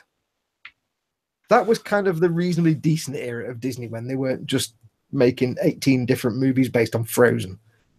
Modern Disney, I can't stand. For kids, I can't stand. They don't make anything good at all. It's just merchandise movement. I can't stand it. There's a Dutchman saying good night. Elected Van. Do you mean Ilse van der Werf? And him. Good night. Good night. Good night, Ilse van der Werf. I can say your name, just about. Ilse van der Werf. Again, we'll rematch the rest, so be nice. Thanks for watching, dude. Yeah, thanks for watching. If you could all actually, next time you all come into chat, if you could all change your names to be as unpronounceable for Ted as possible, that'd be brilliant. If you could all go for like Dutch or German names, change your YouTube name to something Dutch or German or Spanish, it'd be great. It'd be great comedy. I'll be spending all week practicing my German. Yeah, das ist richtig. Apples and pears. We've done it again. We've gone back into. Right. Right. Welcome to eModels, where we talk about everything except models. yeah, it is. We do start off with good intentions, but but then the chat get involved, and then I blame them. It's not us. We start off with good intentions. We come on with a big list of things to do and talk about. I think what it is now, the guys in chat know how to take us off track. I think they know well enough how to get us off the rails. I can see you all in chat there looking all sheepish now, like, what, me? No, I don't do that. No, not me. No, same over there. Yeah. Ted, wants us competition. Yeah, we'll get there. We'll get in there. Adrian David, question. David, 135th tank made by Meng in the new year. He's got like to finish. Yeah, I don't think that's going to be finished anytime before like the next decade. What they finished? These are Meng. That's a tank. Yeah. Oh yeah, good point. It's not 135th though, is it? It's one thing. What does it say scale on them? I think it just says fun scale. I don't think it's actually to scale, Ted. Yeah. I don't think it's actually it's just fun scale. I do have an idea of what I would like to build next after the U-boat. Whether that be a Meng tank, I don't know. I have seen some good stuff by Meng. I don't know. We'll have to see how sometimes I'll finish what I'm building and then something else shiny will come along and, oh yeah, I'll build that, and I'll completely forget my to-do list. But we'll see what happens. Yeah. Lord Barkley III Toomey says, are you two getting model kits for Christmas, and is it then just like another day? I'm not, because all my mates are completely skint. That's the world I live in. So yeah, we don't really do Christmas presents with my friends. Yeah, I'm certainly not, because I'm skint as well, and I've got to buy a hard drive for this now. I mean, a lot of my friends are actually either self-employed or that kind of scenario. So a lot of my friends are actually we don't really do Christmas present stuff just because they've got other things to worry about money wise. Yeah. So. Plus, I've just had to spend out a load on plumbers, so hooray! Yeah, I've got to spend out on this computer now and get that back. Otherwise, we won't be able to have any more eModel submarine builds. Yes, tell people what happened to it, Ted. It's all in there. I first of all, I must thank everybody who's been online and offered me advice and suggestions to how to get it back up and running. Not that you understood any of it. Not that I understood any of it. I did try some of them. Last week, not long after the eModels live stream, actually, I found that my computer was running rather slow. It wouldn't open pages. I'd press the button to open a page. It wouldn't open a page, or if then it would open a page and I'd type something into it, I'd type away, and then a letter would appear slowly. Well, using an iPhone, that sounds like using an old iPad 2 like me then. So then I shut it down, and then it would take forever to start up. And then I shut it down again, and then it wouldn't start up. And it's now got to the stage where it won't start up. So after a lot of asking about and help from you guys, I think we've diagnosed that the hard drive has had it. One of them, perhaps. Yeah, well, the slow text would suggest maybe memory, but there you go. Yeah, the memory is fine. There's loads of space left on it. It's a terabyte of memory, and I haven't used half of that. Wait, no, I mean memory as in RAM, not memory. Yeah, the CPU is running fine. There's lots of. Ted doesn't know. Ted doesn't know about memory and CPU. He's remembering it. Yeah, so yeah, I've gone through everything that you guys have told me. So it's goosed, it's shut down. So I'm having to rely on this laptop to get me through for the live streams. Yeah. Which bizarrely actually gives you a better picture than the modern PC, which is bizarre. Oh, well, yeah. It's kept you in focus longer. Well, I haven't actually had to go off screen and change, go onto another screen, so that's why. You've not had to press any buttons, have you? I haven't pressed any buttons, so I'm trying not to press any buttons just in case, because Adrian David does ask a question about your computer, but there's no point telling it to you because you won't know what any of it means. You have to remember Ted knows nothing about computers, so you may as well just have typed blah blah blah blah blah to him. Blah blah blah blah blah. Yeah, he did though. I have to keep phoning my son up and asking, this computer you gave me, it's not working. I can't get a picture on. I've got on my computer. I've got no picture on my terminus. What do I do? Yeah, I do know the answer to that one, Adrian. David, Adrian. David. Yeah, I did defrag it. I did clean it up, and it did do a self-diagnosis, and it said, "We've found a problem on your C drive. We are trying to fix it." Then it shut down and never started again. Yay! So you've broken the entire internet and everything, haven't you, Ted? Yeah, that's it. So it's goosed. So I'll try and get it fixed. It'll be after Christmas now because I've got other things to buy. So then I'll get back to building the submarine again. You've got all your presents you've got to buy me. Yeah. Should we do what's in store, Tedward? I've just spotted a question up there. Go on then. Go for the question. Yeah, there was somebody asking about. Philip Rhodes says, "Can you buy ready-made barbed wire?" Or Dave, no, it was Philip Rose saying, "Dave Barker, you can buy ready-made wire in 135." Yes, so there is 135. He was asking if we can make, how to make barbed wire, and actually, I don't know. Especially very, very thin wire, and if my brain works correctly, it should be 2 pieces intertwined like DNA, like that, but very stretched out, and then a little piece twisted to be like a little sticky out bit. I've seen people do it. It's probably very tedious, but quite relaxing. Yeah, I think you can get really fine wire to do it. Yeah, I think it's going to be easier to buy it than make it. It can be made. It can be made. Yeah, that's it. Right. Mike Mines. Right. Do you want me to do the what's in store? Go on, let's do the what's in store. I'm in charge of the button tonight, so I've got all the things. So I shall lock it to me, and then I shall get the actual thing up. Yeah. So this week, Fox is going to press the buttons to talk about what's in store. Let me just take it off that particular screen because that's the competition winner. Hello. This is that one. We haven't got. We need it. That one. Right. Okay. So I'm just going to do a quick screen share now. Let's go to the other screen right now. Are you seeing it? We're seeing it. Are you seeing it? Right, I was in charge of picking stuff this week, so I went a bit weird. So I've done some odd. It's an odds and ends week this week with a kit. We've got a kit and then odds and ends, useful little bits, and some ideas that you could put on your Christmas list. Yeah, little things that you might put on the Christmas list because you really want them to buy a perfect grey Millennium Falcon, but they're not going to buy you that, so you'd rather go for something that doesn't cost 600 quid. Mm-hmm. So the first thing I wanted to show was, which are now in stock. They were getting them off the pallets, is the AK Real Colour acrylic lacquer paints. There is some confusion about these. I'm not showing one individual one, but I'm showing the whole range on here.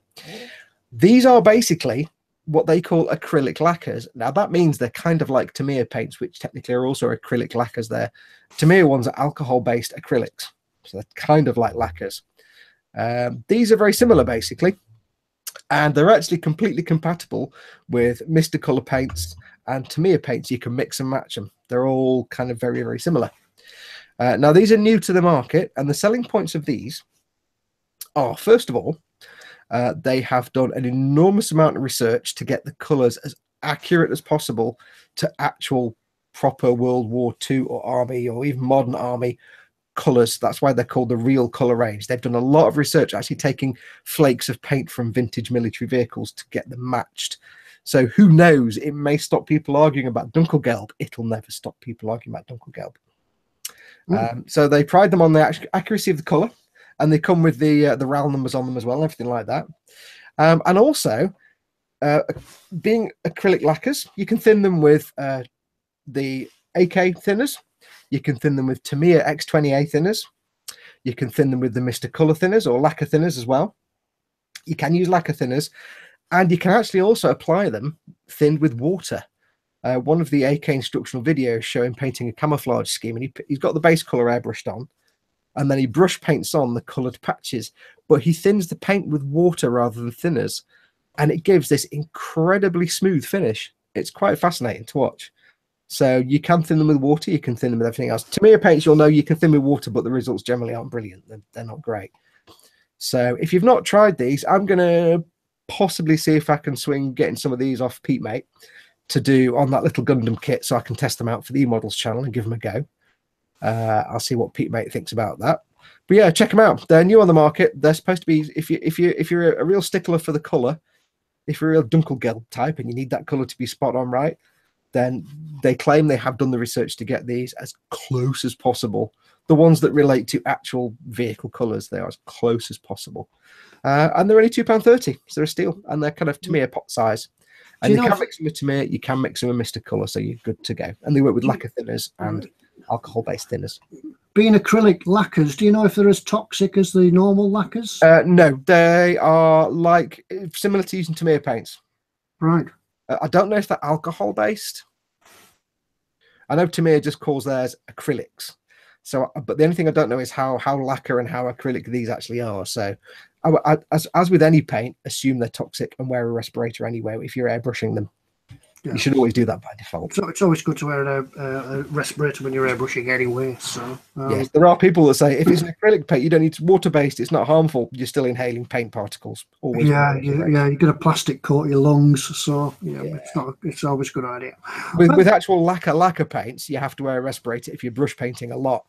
If you're doing a lot of brush painting with lacquer paints, you have to, because the fumes are also toxic, which you don't really get with these kind of paints. So yeah, if you've not checked these out, give them a go. They look fantastic. Go and watch the videos. There's loads of them. I like they do brush painting with water. There you go. Next up, we have next one. Go on, sorry, Ted. Sorry, no, go next one. You're resting your head on your hand, aren't you? I can tell by this. Either that, or you're eating something. The next one, I just saw this and it tickled me because it's adorable, and it's this. Ultra light helicopter. That's just so adorable. It's like an egg plane, but in real life. Oh, it's 172 as well, so that's going to be tiny. So it's a tiny, tiny, cute little critter. It's a real thing, apparently. It's a real little two-seater helicopter. It's an ultralight. It is like somebody went out and made an egg plane or an egg helicopter. It's a little 172 kit from AMP, and it just looks really sweet. And it's only 16 quid. That's a brilliant little Christmas stocking filler, that one. It looks like it'll all be clear plastic. Yeah, it could be. I mean, it would make sense if they just moulded the whole actual cockpit in clear plastic, wouldn't it? Yeah.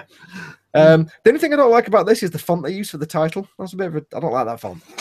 That's just me being that's my graphic design itch coming in.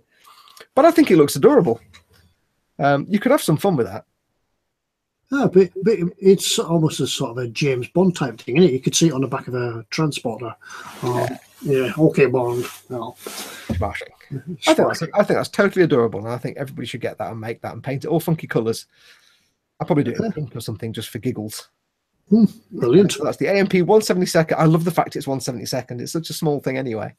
172nd Fairy Ultra Light Helicopter. They went from biplanes to helicopters. What can you do? Yeah, so if you guys, if there's any helicopter fans out there, this is probably one that you haven't got in your collection. Yeah, I didn't even know this kind of thing existed. I'd never seen this before. So those of you who like your choppers and your helicopters, if you haven't got one of these, you might not even know this exists. I can't see the chat, by the way, so you need to tell me what the chat's about. Yeah, no, they're talking. Somebody was asking about spraying a primer. The guys in chat have got him sorted. Yep. Tony Black says, does it say Royal Navy on the boom? I can't quite see. It does indeed say Royal Navy on the boom, and it has the watch out for the menu. It has the roundel. That's what it is. I love the fact that the actual exhaust from the engine is almost as big as the actual boom. It's just so adorable. It could be a forerunner of the Wasp on the top. Yeah, for those ex-Navy types and things from the 70s and 80s, that could be a forerunner of the Wasp. Could be. It looks like a little sort of reconnaissance and like personal transport thing, doesn't it? I don't think it's going to be heavily militarized. Probably a test bed for yeah, or like getting from ship to shore or something like that. It does look like a wasp cockpit, just a bit missing. It's an egg plane. Oh. The Royal Navy actually made egg planes. The Japanese haven't done that, and they're Japanese and they always do that, but they haven't done that. So there you go. Yeah, next up, we're going for more practical gifts now. Just some little stocking fillers. The next one up, you can see why I picked this one. Oh, yeah. I didn't know Trumpeter did this. However, they do this, and they put a picture of what looks like a kind of Gundam on there. So if you can't get hold of an action base, eModels have the Bandai action bases, both 1 and 2 in stock. Remember, if you're not sure which base to go for, base 1 I think is for HG and SD kits, and base 2 is for master grade SD and HG kits. So make sure you get the right action base. But if you can't get one or you don't want one, Trumpeter do this little sort of hexagon base. And from what we can see here, it looks like you can have a bit in the middle, so you can make it taller or higher or smaller. You could put things inside it. You could store little parts in there. And it looks quite cool. There's no actual picture of the base, unfortunately, just the diagram. But it's $4.95. You can't go wrong. So if anybody that builds sort of military figures or anything like that, could be useful for them as well. Yeah, so if you've got, I mean, you know, if you've got like a 1/16 or 1/6 scale figures, they probably fit on there. It's not just for Gundams. You can put anything on there. If you've got like big scale, you know, vehicles or motorbikes and stuff, they probably fit on there. You know, little tiny ones. Or even little aircraft, little 1/44 scale aircraft probably look quite good on that. Or that little Rotadine helicopter. Yeah, that little teeny tiny helicopter. Zadster said Fairy is such a good name too. Yes. Yeah. But there you go. That's the Trumpeter hexagon base. Clearly what this diagram is saying is you need to go out and buy Gundams to put onto this base. So I will echo that, because that's what Trumpeter is saying. Go out and buy some Gunpla and then get our base. Happiness. There you go. It's simple equation. Yeah, I'll hang on to the side of the non-Gunpla guys as well. I'll hold the side up. It doesn't have to be Gunpla. Go on then, Ted. You can put a military figure on there. It will look nice with a military figure or a fairy helicopter. Yeah. What's really sad for me is I look at the silhouette there and I can say that's not a Gundam, because it doesn't actually. I can tell it's not an actual Gundam. That's a Transformer. Just from the silhouette. So there you go. Yeah. So that's quite a nice little thing. Just $4.95. It's good for any small model. Yeah. So as Smoosh says, it'll fit a Transformer. I don't know. I didn't see any of those words. I heard nothing of that sentence. Moving on. Next up, we have a handy little paint set. The British Uniforms World War II set. Number 41. We do get quite a lot of questions from people asking, what colour should I paint German soldiers, American soldiers, English soldiers from World War II, World War I, and so on and so on. And we often say, have a look on the site. You'll probably find there is a paint set for that specific uniform. Like, you know, what did German tank crews wear? What did British infantry wear? That kind of thing. Have a look on site. Live Colour do quite a good range of different colour sets. And this is their British infantry uniforms. And you've got the base and the highlight and the low light colours. You've got colours for the leather jacket there, if he's a sapper, perhaps. The battle dress, light and dark tones. You've got sort of colour mid-tones. Yeah, it's a little bit like, I've got the Life Colour Flesh set, and it's fantastic. It's ideal. And I think the colours there are to blend and shade for your uniforms. Yep. So, yeah, it'd be an ideal set. And they do look like, I mean, just looking at the colours there, knowing in my head how I would blend them, they look like a really nice mix of colours to get that proper kind of British battle dress, World War II, slightly faded, like in the photograph, like the picture of the guy on the front, that kind of slightly faded, thick, canvassy kind of look. So that's pretty handy. I do have to say, though, that guy's mouth, anyone out there who's played Persona 4 and knows the teacher in the class that everybody hates, yeah, I don't know what his teeth are doing there. I think it's just an accident of the white space behind him, but he's got these really weird teeth that are wider on one side. Very strange. Dave, where's the room gone back? He says, but is it the right shade of olive drab? Yes. Well, you can make it. You can make it the right shade with this kit. You can mix those colours however you wish. Yeah. But yeah, so if you're painting figures of any kind, it could be figures in a vehicle or a standalone figure or figure sets. Always have a look on the site and just see if there is a colour set, not just from Life Colour. There's other sets out there. You probably will find there is a set specifically for that time period and that particular. But yeah, as I say though, I do like my Life Colour Flesh Tone set because yeah, they are quite nice and blendable. They are really nice. They're water-based, aren't they? Acrylics. Yeah. Are they water-based? Yeah. Yes, they're acrylic. Yeah, they're acrylics. Yeah, they are really nice paints. The Life Colours. Yeah. And Paul Stewart says apparently there's a British Army tea colour set too, so you make the right shade of your cuppa. Yeah. Well, it should be. Yeah. Well, it's just one pot and it just says Builder's Tea on it, and that's it. It's just basically got milk in it. Yeah. It's just matte white with Builder's Tea written on it. We've had about 6 or 7 plumbers around in the last week to the house for the leak we've got in our kitchen. Not one of them's asked for a cup of tea. Oh, that's unlike. I know. Do you want a cup of tea? No, I'm fine, mate. And the one that came today is like, I need to take some money off you now. Right, well, you're definitely not getting a cup of tea. So that's the British Infantry Uniforms World War II. So check it out. There are some other Life Colour sets on there. Go and have a look in the paints section. Next up, ding, we have not the oil brushes themselves, but the little doohickey. These are all going in. It looks very similar to the Hobby Zone type stuff, but it's designed just for the oil brusher sets. So if you've got a load of oil brushes, and if you haven't tried the oil brushes, you should. They are really good. They're just a convenient way of using oil paints for your weathering without having to fiddle with tubes of oil paint. Good for streaking and dot filters. They do this little wooden organizer, so you can put them all in there. Or you could buy it for your lady friend for all her mascaras and eyeliners and things. It would fit. Yeah, and then when she finds that her mascaras and things don't fit in it, you can say, well, I'll have it instead then.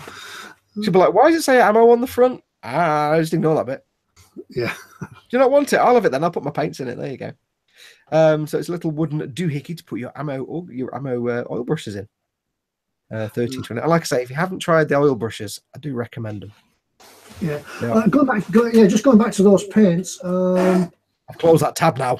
It's all right. Don't worry about it. Yeah. It's just that Michael Jackman said he's going to buy the US World War II battleship set for his USS New Jersey. Yeah, I'd go for that. I've got. I've just looked on the shelf as well. I've got the Life Colour U-boat paint set. So I'm going to give them a go because we'll be on the outside of the submarine. I think that might need about 3 of those paint sets then, Ted, for yours. Yeah. Life Colour do lots of different sets for vehicles and things. Yeah, and you can buy. I think you can buy them individually as well. You can buy the paints individually, so you can top up on the ones that you use. Yes. So yes, if you've got a load of oil brushes lying around, like me, you've got little Hobby Zone drawers and they're getting a bit full. Get yourself one of these. Yep, I think it's the same size as an oil brusher would fit in there. Yeah, and TK said something else that's the same kind of size. No. There must be something apart from mascara, which I would have no use for. Obviously, obs. Well, what you do on your own on a Sunday. Weekend, Ted. That's different. And a Wednesday night, maybe occasionally. Yeah. TK said it doesn't seem to have any magnets with it. No, it doesn't need to be lined up. So yeah, give them a try. Like I say, if you're not trying the oil brushes, give those a try. They are. If your good lady says, why does it say ammo on it? Phil Lewis says it could stand for Avon Mini Makeup Organizer. I like that. I like the logic there. Yeah, I like the thinking of that one, Phil. Yeah, I can see that's a happy marriage there because he's got the tactics. Yeah, so you could say, hey there, love, I bought you the Avon Mini Makeup Organizer. Oh, you mean it doesn't fit your makeup? Never mind. It doesn't matter. Got a bullet on either side. That's not a bullet. That's a bit of tweaky design. No, never mind. I'll keep it anyway, and I'll find a use for it. I'll find something to do with it. Now, on the same note, moving on to the next one, another ammo storage thing, and this is quite nifty. This one, it is the ammo 10mm jar storage system for Tamiya and Mr. Colour paints. Now, I have to say, and I said this to Ted earlier on, bearing in mind that Ammo basically are a paint manufacturer now, it's quite cool that they actually give you products for other people's products. And the thing you find with Ammo is they are quite happy to promote Tamiya and Mr. Colour paints, even though they make their own paints.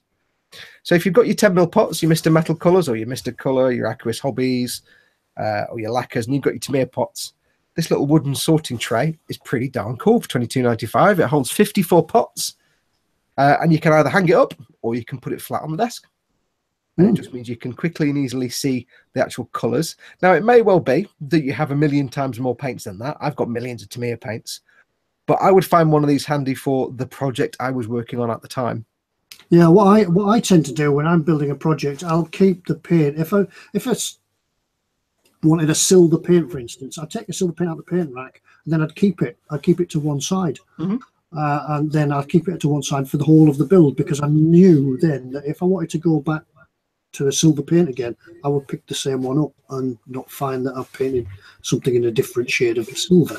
See, I'm not as organised as that. What I tend to do is I get all the paints I need for a build and put them in a pile on the corner of my workbench, because I haven't got anything to put them in temporarily. So this would be great for me if I was using the 10mm pots.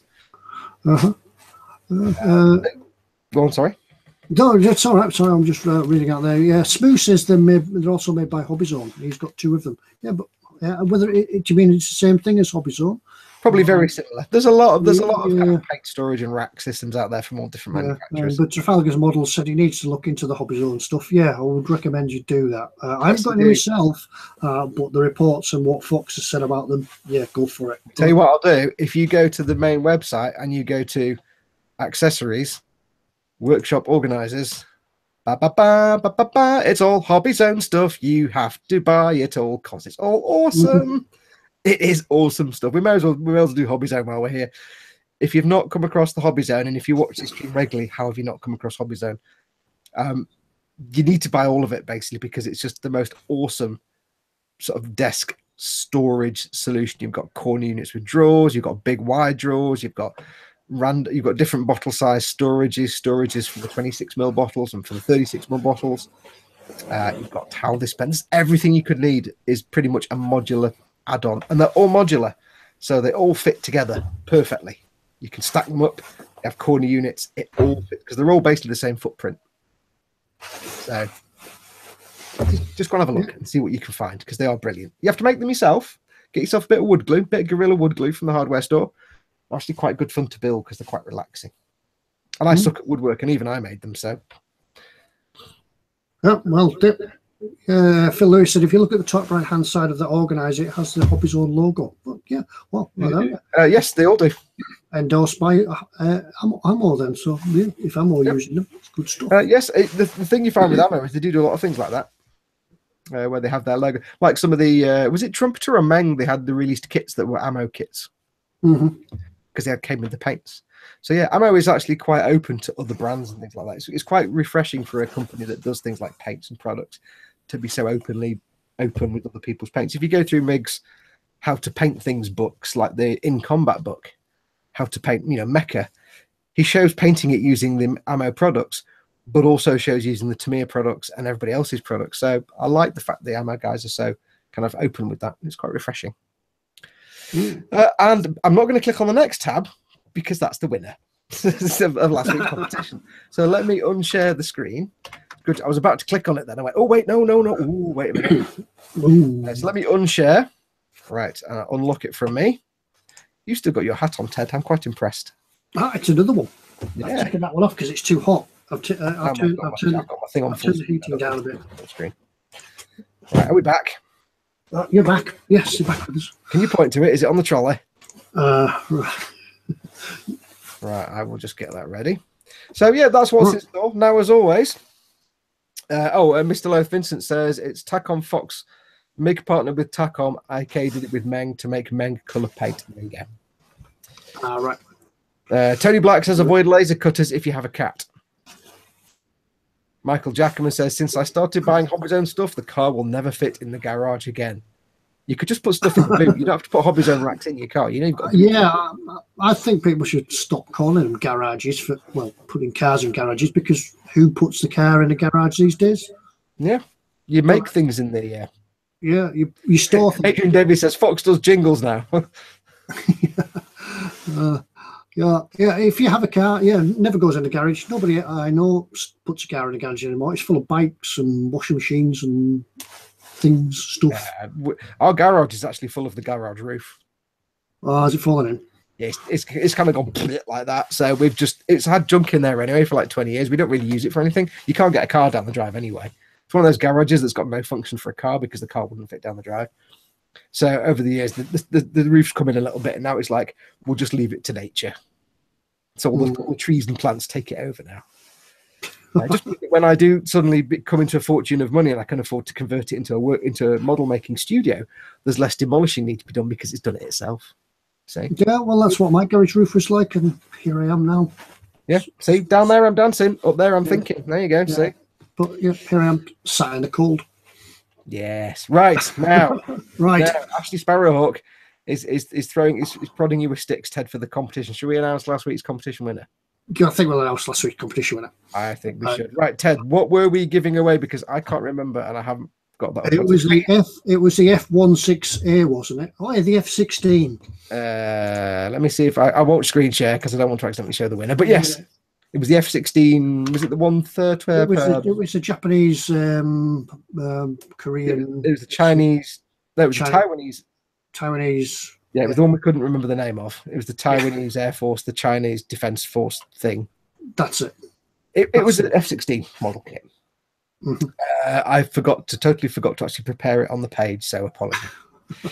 But yes, we asked you to put a comment on last week's video saying good luck in the regatta. Because we haven't heard from him yet. I just wonder why we haven't heard from him yet. Probably sunk or something. He's probably I don't know, he might have dropped his oar. Maybe he's only got one oar and he's going round and round. Well, I know there was that. I know there was that ferry that washed up in Dover, wasn't there? And they was it Dover? Oh. They shut the port. You're a maritime man, Ted. I don't know about these things. Yeah. I've had no notification of it. I have to say, Ted, just before you move your head, don't move your head. But it looks like you've got a hat on, and then on either side there's little ears poking out. Looks like you've got little furry ears poking out the side of your hat. It looks like you're trying to do that Japanese thing of having cat ears. That's so adorable. Anyway, yes, to put yon fella out of his misery. Yes, we asked you to put good luck in the regatta as the answer. And we then, earlier today, we used the random YouTube comment picker website to randomly pick a comment. And the winner was, drum roll if you would, Tedward. The winner was comment number 27 from Robert Wise, which strangely enough was good luck in the regatta. So Robert Wise, if you're watching, you've won yourself that F16 kit by the manufacturer in the scale from the Air Force from the country. I didn't prepare that at all, did I? No. You've won yourself that kit, so send an email to ted@emodels.co.uk. Include your name and address, and include in the mail what you actually won, because by the time the guys in eModels actually get your email, they don't remember what you've won. So do remind them. Ted will drop you an email. If you drop him Ted an email, he'll remind you which specific kit it was. I do have it in the chat if you're in the chat, but if you're not in the chat, I'll put it in the description, or I'll try and remember to put it in the description.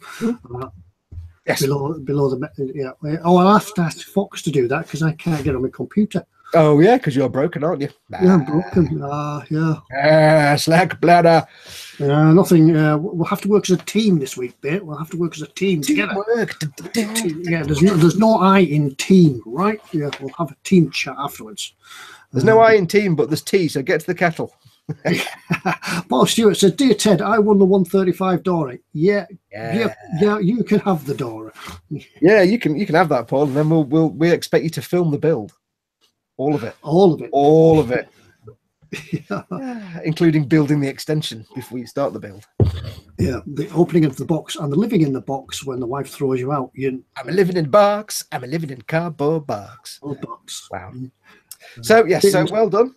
Drop Ted an email, ted@emodels.co.uk, with your details. He'll confirm what the kit was, and we'll get that off to you.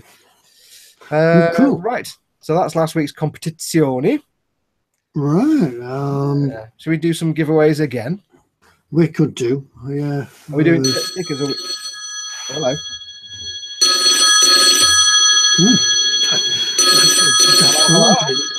The phone's ringing.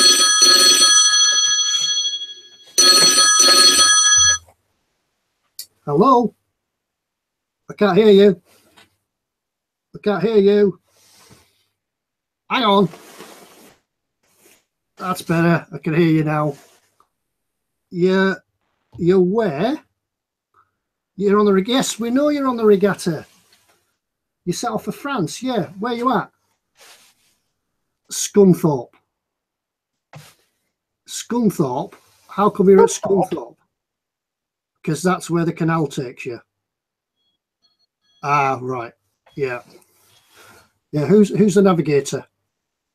James. Has he got both oars? James has gone off in a huff and he's taking the oars with him. Oh. So you're finding a pub and going to the karaoke. Yes, yeah. Yacht clubs always have the karaoke. Okay. Yeah. So we can do a giveaway. We can do a giveaway. Okay. Right. Do you want me to inform the Coast Guard? What, that we're doing a giveaway? You don't want the Coast Guard, you want a snowplow. Ah, right. Right. So you're going to have a go next week to go to France. Okay. Right. Scunthorpe. You want a helicopter pickup from Scunthorpe. I don't know if they'll do that. Right. We'll get you a snowplow. Bye, Pete. Bye. Scunthorpe. I get lost getting out of bed, but even I know Scunthorpe is not on the way to France. Yeah. How's he actually getting back if James has stormed off with his oars? Yeah, yeah. It would have been funnier if he left him with one oar, because then he would have gone round and round circles. Yeah, I think James was getting a bit fed up about Scunthorpe, and rather than get the boat, they could have left the boat on bricks and taken the oars. But yeah, well, the thing is, if he doesn't want us to get the coastwall, we can always get the Nimitz to come past again, because his yacht does, his luxury 3.5-foot yacht does seem to gravitate towards aircraft carriers quite nicely. Yeah. Never mind. Yeah, but that's where the canal take. Apparently, that's where the canal leads from Stoke-on-Trent. That's the problem of being in a yacht club in Stoke-on-Trent. Stoke-on-Trent Royal Yacht Club has a royal charter. You know, the charter is get somewhere with water. But there you go. Yeah. We're doing a giveaway then. We're doing a giveaway. We've got to find a giveaway now. I've done it. You've done it. Oh, right. I know what we're giving away. Go on then. Shall I do a screen share? Do a screen share. Let me do a screen share. It's just, this week we're going for something silly and fun. You can lock it on me. There, you can lock it on me. Oh, you lock it on me. Did you? It's locked on me. Right. So this week we're going to do something silly and fun, and this week we are doing. We're doing a dinosaur. Oh, dinosaur. Yeah, practice your pitch. I always used to call it Ankylosaurus, as we said, I think last week that before. Ankylosaurus. Ankylosaurus. Yeah. We're just doing something silly and fun this week. No big complicated plane or car. We're going to have some fun. I don't think we've done a dinosaur before, have we? No, we've never done a dinosaur. We don't do duvets. We do dinosaurs, though. Don't we? Don't. Hey, don't. We don't do duvets. I'll stop that joke now, shall I? Yeah, it's kind of like a feedback loop. You get stuck. So yes, so you can win a lovely, rather adorable and slightly grumpy looking Ankylosaurus. One of my favourites is the one with a little club tail and a helmet on its back. This little Revell 113 Ankylosaurus. High part count not guaranteed, I suspect. But it's good practice for fun for painting things like animal skin and hide. If you're wanting to paint things like fantasy dragons and things like that, and griffins and anything like that, where you've got like knobbly lizardy skin and you've got the armor. It's a good challenge with your painting with oils, because you've got the hard armor, which you're going to look for kind of bone effects, and then the leathery textured skin where you want to really get some washes in there and get the darker washes in and make it all look kind of nice and lumpy. I do like him. He looks so grumpy. Philip Rhodes says, is he house trained? No, it may leave little bits of sprue. Yeah. But if you look at his eyes there, he's kind of looking up a little bit. He's like, seriously, you're making me go all the way over the side of this little stream. Also, I think they've kind of got their ideal scale wrong, because that river looks like it should be about 20 feet across. So, yeah, it wasn't that big in real life. Just by the size of the waterfall in the background. Spider Q says paint it Dunkelgelb. And I like the fact that on the box they've basically got that they've got the dinosaur photoshopped over a jungle scene and a not jungle scene where it's not actually photoshopped. There you go. And there's the fella. He's a wee little fella. It's totally adorable. Oh, you could try it, yeah. As well as your painting, you could try your diorama sort of. Yeah. Good fun for your diorama. And like I say, you could have some good practice with those bony parts, because getting a bone effect is actually one of the toughest things you can do. So it actually looks, the paint job on this model on the box is not a great paint job. I think our viewers can do a lot better than that. especially if you have some fun with oil paints as well. That'd be great fun. So that's what you're going to win this week. Well, next week. All you need to do, this is one of the this is one that's open to everybody, not just people who are in the chat tonight. So what you need to do when this video is finished, about 10 or 15 minutes after we finish the stream, the video will be archived up on the eModels YouTube page. So go to YouTube. I think it's just youtube.com/eModels LTD. Is that right? No, that's not right, is it? No, it's YouTube. It is. I can't show you that because that's still screen sharing. Go on to eModels YouTube channel. You'll see it because you're watching this video. So just click on the eModels name at the bottom, and just put a comment on there. And what I want the comment to be is "Rawr, I am a dinosaur." Rawr, I'm a dinosaur. Doesn't matter how you spell it. I'm not bothered about how you spell it, but you want to say "Rawr, I am a dinosaur," and then we will pick a random comment next week through a random comment picking website, and that person will win an awesome dinosaur. Lord Barkley says you need to fit some weapons on it. Yeah, you could bash it. Yeah, because there was actually a cartoon series that had dinosaurs with like lasers and stuff on them. So I shall stop screen sharing now anyway. So yes, Spider Q says, "Are you sure it's not a Pokemon?" It could be. You've got to catch them all though. Catch them all. Yeah, just a fun little silly giveaway this week. So, rah! So remember, give it 10 minutes. Wait till the video's up on the eModels YouTube page. Put a comment on there. Rawr, I am a dinosaur. Or words to that effect, or spell it how you like. Dave Where's the Rum Gone said dinos are great. He loved building his with the kids. Kid Tommy loved doing his one. Yeah, so do it with the kids. It says Dino Riders. That's the one. The dinosaurs with lasers. Dino Riders. To quote the internet meme, dinosaurs with freaking lasers. It doesn't get more cool than that. So you could mix it with some figures as well. Get some little figures on there. But yes, if you've got a younger builder in your family, like a child, an offspring, or a nephew or niece who's just getting into model building, and you win it, brilliant. It's great fun. All kids like dinosaurs. There you go. Yeah, don't forget the eModels gallery as well. If you get it, build it, finish it, get a picture stuck on the eModels gallery. Yes, and don't forget as well, mentioning the gallery, as you know, from now on we're doing, on the 1st of every month, we're doing a gallery winners giveaway, where each month, on the 1st of the month, Ted and I will go in and we will pick a 5-star rated photograph that one of you has uploaded that tickles us the most, and that person will win a sweet prize. Could be anything. Now, the 1st of next month is the 1st of January. That's not going to happen. Spend most of that in bed. Yeah, I won't even be conscious. There'll have been a lot of sherry, and Ted will have been having a lot of gin over Christmas. So what we'll try and do one either the first show in the new year. We'll do it during the show, or we'll get it as soon as the 1st as we can. And it just means Ted and I to get together, have 5 minutes free from the family and all that, and pick the winners. So we'll do another one at the start of January. So if you've got a model build that you've taken some photographs and you haven't yet uploaded them, get them uploaded. It's emodels.co.uk/gallery. Get them uploaded and get reviewing people's stuff, and they'll review yours in return, and we'll pick the nicest or the coolest, the one that tickles us the most, 5-star picture. Good. Yeah, even we don't know what the prize is yet. We usually will leave that till last minute, and we'll make a decision, and we'll get the prize out. Yeah, we didn't know what last month's prize was till about 10 minutes before we drew the prize.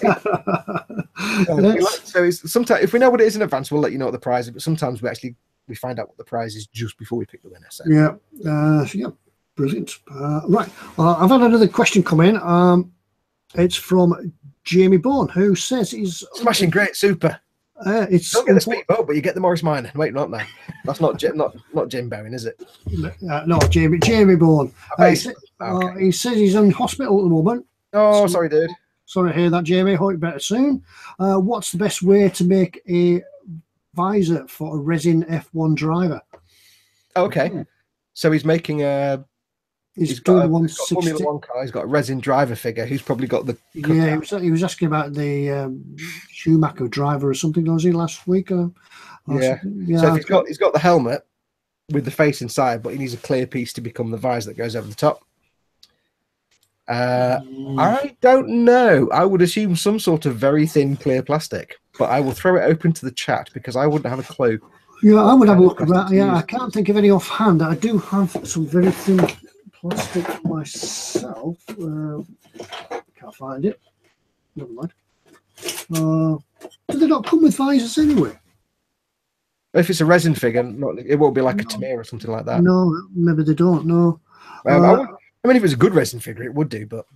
Well, you're only going to need a small part. Well, I would have a look round at Festa 67 Workshop says an A4 folder slip case. Yeah, I just have a look round at various packagings and things like that. Try and cut a bit out of that and use that. Stick it on with your. It needs to be thin and flexible. So yeah, like an A4 folder or any kind of document folder with the very thin, clear plastic would be quite good. Yeah, just stick it on with your crystal clear or something like that. Can it be glue? Philly says food containers, but I think it needs to be super, super thin plastic. Yeah, be flex around the helmet. Yeah, just sometimes just having a look round, the house, containers, wrappings, things like that, and you'll suddenly come across that'll be perfect. I mean, things like on my phone case, I'm just going to cover up the credit cards and bank cards. My phone case has got the little clear plastic there. I don't use it for anything. I could cut that out and use that. So anything really. Dave said he's used a bit of clear plastic from a blister used a bit of clear plastic from a blister pack, heated in hot water and moulded it till it's cooled, then trimmed to fit.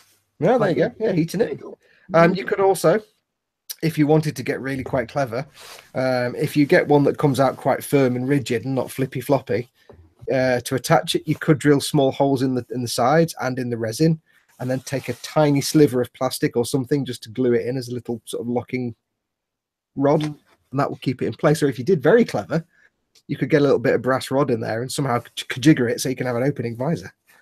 That's beyond my custom making skills there. Yeah. Phil Lewis says sometimes tablet blister packs are clear enough. Yeah, have a look around. Yeah, it's worth exploring. Just explore the house. Whenever I have to do any kind of little sort of rummagey things like that, the first thing I do is wander around the house looking at things. And people in the house are like, oh God, he's looking for something to destroy again, isn't he? Yeah. Yeah, that's it. Yeah, your mum will come back and find something with a hole cut out of it. Yeah, just perfect shape of a helmet visor. Any other questions on emails, Tedward? Yeah, nothing's coming through. Okay, any more questions from the chattings? Just another letter from the bailiffs. Dear Ted, threat. Yours faithfully, the bailiffs. Thank you. Yeah, we're getting those letters from Grab It and Snatch, the solicitors. Yeah, that's it. Yeah. Is it Grab It, Snatch and Run? Yeah. Grab It, Snatch and Run. Sprue Glue Addict says, when will eModels start selling t-shirts and mugs? Well, you've just told Pete by doing that you guys want t-shirts and mugs. They know. They're sorting it out. Unfortunately. Because where's my mug gone? I've got a mug. They do sell mugs because... They do sell mugs, yeah, you can get them. I'm about to give one away. So yeah, I think the mugs are, if you order one, I think they send it postage free. I think they send it postage free. I'll have to check that one out again. We have been on to Pete about selling t-shirts. I told him, you guys want t-shirts. Yes. He's at Scunthorpe at the moment. Yeah, he's kind of floating around on the crest of a wave. Yeah, on the canal without a paddle. On the Scunthorpe Canal. Yeah, it's just him, his 3.5-foot luxury yacht, and his little captain on board whistle. Yeah. There's not much thrust from that. Yeah. But yes, everybody's nagging us to do giveaways now. So should we do the giveaways? We'll do a giveaway. We're being told. Yeah, we've got some good stickers to give away this week. In fact, you can win not one, but an eModels sticker and an Ammo sticker. We said you 2 stickers this time. Yeah, we'll get your stickers in the post. You never know what's going to end up in that envelope. Yes, stickers. It could be both. It could be all. It could be a bit of Ted's dinner that fell in by accident. Right. Yeah. I've got a question. Ted could give you a little bit of his moustache under some tape. There you go. There's a personal gift. No, I don't think they've done that. Nah. Well, they might do. They'd sell it on the black market. You get clones of Ted. Yeah, you could grow it like you could put it in one of them electronic machines like Carry On Screaming and grow another monster. Yeah. I've got a question. Okay, so remember, folks, this is a question for the chat now. So people in chat, if you're watching on the eModels page, emodels.co.uk/live on the website, click on the little YouTube icon quickly now, and you'll go to the YouTube page where the chat is. You can win things. Smooth Workshop says Hinge. Yeah, and as before, we'll do the cup as well, and the same terms and conditions apply. If you don't want a cup, if you don't want a sticker, and you know the answer, let somebody else answer. Yeah. But if you do want to stick it and you have another cup, you're welcome to it. If you've already got a cup, you're always welcome to have another go and get another cup. You can have as many cups as you like. Now, remember, don't answer in chat, even though you all have already and we haven't asked. You can't answer until Ted says go. And I'd love just once Ted the question to actually be Dunkelgelb the answer, but never mind. Or cheese and onion. So remember, it's only when Ted says go, then we'll take the answers. And it's the first answer we see at our end, because we see chat differently to you guys, that person will win. So away with your question asking then, Tedward.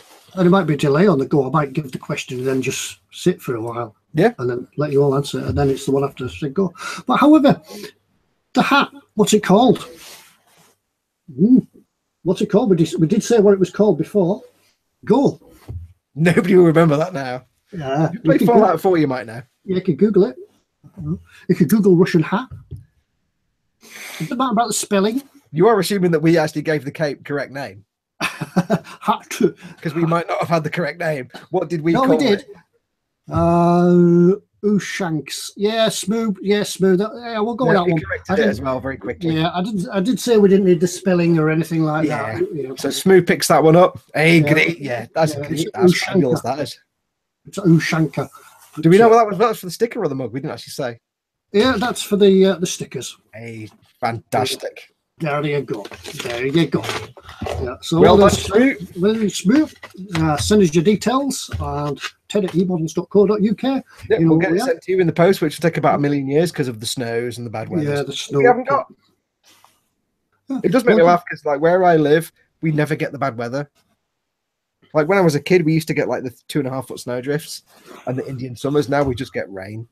And I tell you what, for the Ushanka, if you guys get the chance to get the Ushanka, you don't even have to have the badge on it. If you get one of these and you're out in the depths of the winter and the snows, they will keep your hat, you keep your head warm.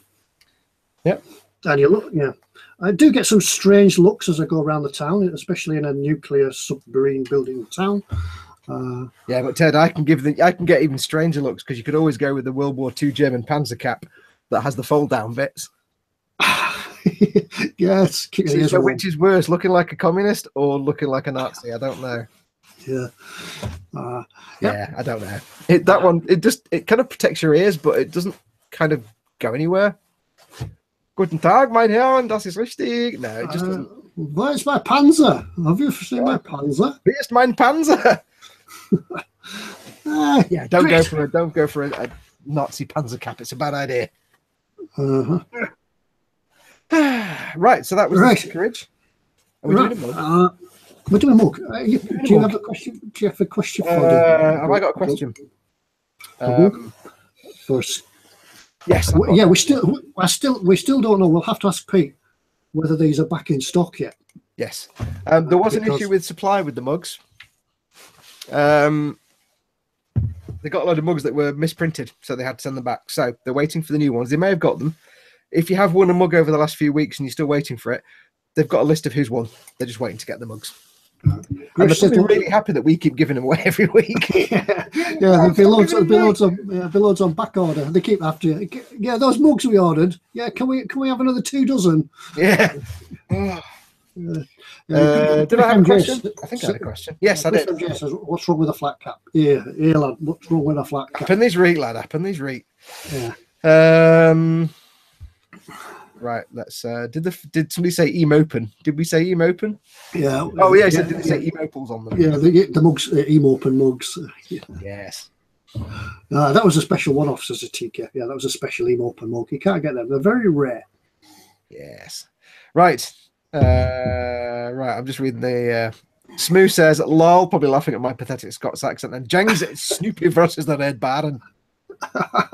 Hey, right. So. Yes, my question is, earlier on I was, remember, don't answer till I say go. I'm not fussed about, well, for this one, I think you do have to spell it right, specifically, because otherwise it's going to get messy. I was talking about painting with a specific paint trim airbrush that I had problems with. It was an AK metal colour. What colour was it called? Go. Got to spell it right. Nobody can spell it right. I mean, nobody can pronounce it. So I expect him to spell it right. Might be a bit hard. Pink. No, not pink. Not quite, Nige. Nom nom nom nom. Oh, TK got that right. No, did he? Yes. Hang on. Stop answering. Yes, I had to read it and check the spelling, but it's actually a really hard word to read. But TK, you can't take part. You're a mod. Keep answering. So the first non-mod that won, sorry, TK, would be Phil East says Duraluminium, I think, is the first one that gets it right and spells it right. Sorry, TK, you can't take part. You're a mod. Oh, can yeah, no, yeah. He's got. Did we send TK a mug anyway? Have I goofed? Is TK? Because I think mods can. Yeah, we did. Say, we did say mods could take part. Yeah, I'll tell you what then, because I goof, we'll send one to Phil and we'll send one to TK. Why not? I think that's fair, isn't it? Yeah, because that was my. Yeah. So Phil and TK, you can both have a mug. So send your details to ted@emodels.co.uk and you will be sent when it's available, if it's not already available, a mug of happiness. Yeah. We did say in the past that the guy, the TK and the guys that come into the mod for us are help. They're voluntary help. They're not actually in the employ of. We'd be just Ant and Tony, who couldn't be.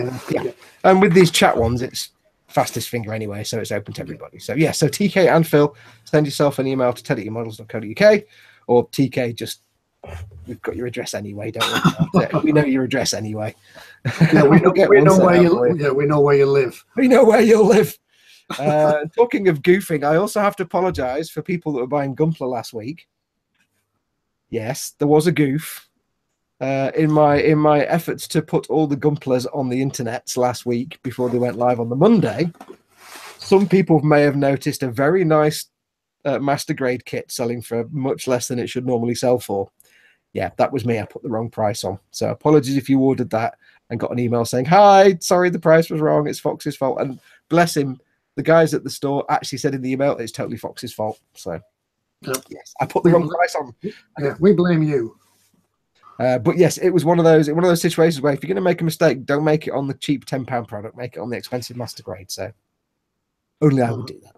So yeah, apologies for any of you that ordered that and got the email saying, "Oops, sorry about that." So right, we've got anything else to go? I think that's about it. For tonight. We've been going over 2 hours again. Have we? Blimey, Riley. The time has gone on, and my internet hasn't dropped out, and I don't think I've been out. Don't tempt the wrath of the whatever from the higher top the thing. Yeah, my internet hasn't dropped out once, and I've been stayed in focus. I know. I don't understand how you've stayed in focus. I think it's him. I think he's helped. Yeah, I think from now on, Ted, you should just do it on your laptop because it's a lot easier than doing it on your PC, and you get a better picture. Yeah, hopefully. It does seem to be a much better solution than your complicated, expensive PC, which is weird. Yeah, perhaps 2-year-old, 5-year-old laptop seems to work much better. Yeah, it's just unfortunately I can't do any.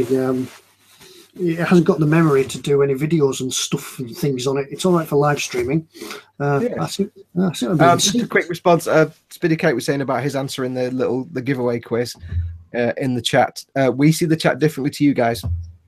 We see the chat in the order it actually comes in. You see the chat tailored for yourself, so you might not see it in the same order we do. So we have to go off the order that we see the chat in. So it does lead to some confusion sometimes. Yeah, because your chat's balanced towards you, so it puts you always give you priority. Adrian David says, "Has that been put right now on Gunpla?" Yes. As soon as Pete noticed the price was wrong, he corrected that pretty damn fast. So, yes, it was only only a couple of people had ordered it before it got changed back, so they would have received an email saying, "Hi, many apologies, the wrong price was." It was me. I was being special. I don't do numbers. Dave said his eyes ache now. That he's not used to seeing Ted in focus. I know. They've been forced to look at you in focus for more than 10 seconds. And look, I'm quite happy because my moustache is now starting to curl a little bit. Yeah. Are you getting to grow out now? Well, it doesn't seem to be doing the Jamie Heineman walrus quite so much now as it's starting to do the little sideways bit. So who knows? What kind of steampunk? Yeah. You could spray it white and have you could be Father Christmas. Walk around saying to little kids, "Hi kids, I don't exist." Yeah, be fun for me, but right. Right, I think it's about time to wrap up because I am freezing now. It's getting colder. The temperature's dropping. Have you not got a little heater in there, Ted? You can put on. I did, but it would drown out the live stream. It would drown out the sound. Have you not got a little electric heater that doesn't use a fan? A bar heater. No. Of course, you've got to pay the electric bill, so it's not my electric bill. I don't care, but. Tony Black said he's got some very nice beard oil from Pound World. Pound World. I don't know if I trust Pound World for like screwdrivers and barbecue skewers and tubs. Don't know if I trust them for things I want to put onto my face, to be honest. Yeah, I don't know if I trust them things that will actually physically be absorbed into my skin. Right. Right. Anyway, on that note, before I freeze to death, it's time to call it a night, I think, and say good night to everybody. And thank you very much for joining us. Yeah, it's been a little bit different tonight being on the laptop. I've spent a lot of time looking down here and not looking up there at you guys because that's where the chat is now. It's down here. I need to rehash everything.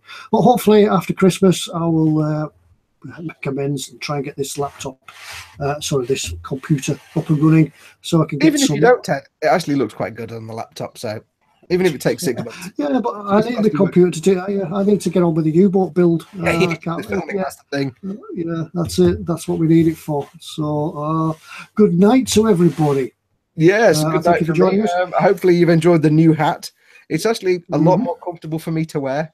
It's a bit wrinkly and out of shape. It's not quite straight on the sides. It's a bit wonky, but it's a lot more comfortable for me to wear. It's a proper hat, not a crappy £5 straw thing from Matalan.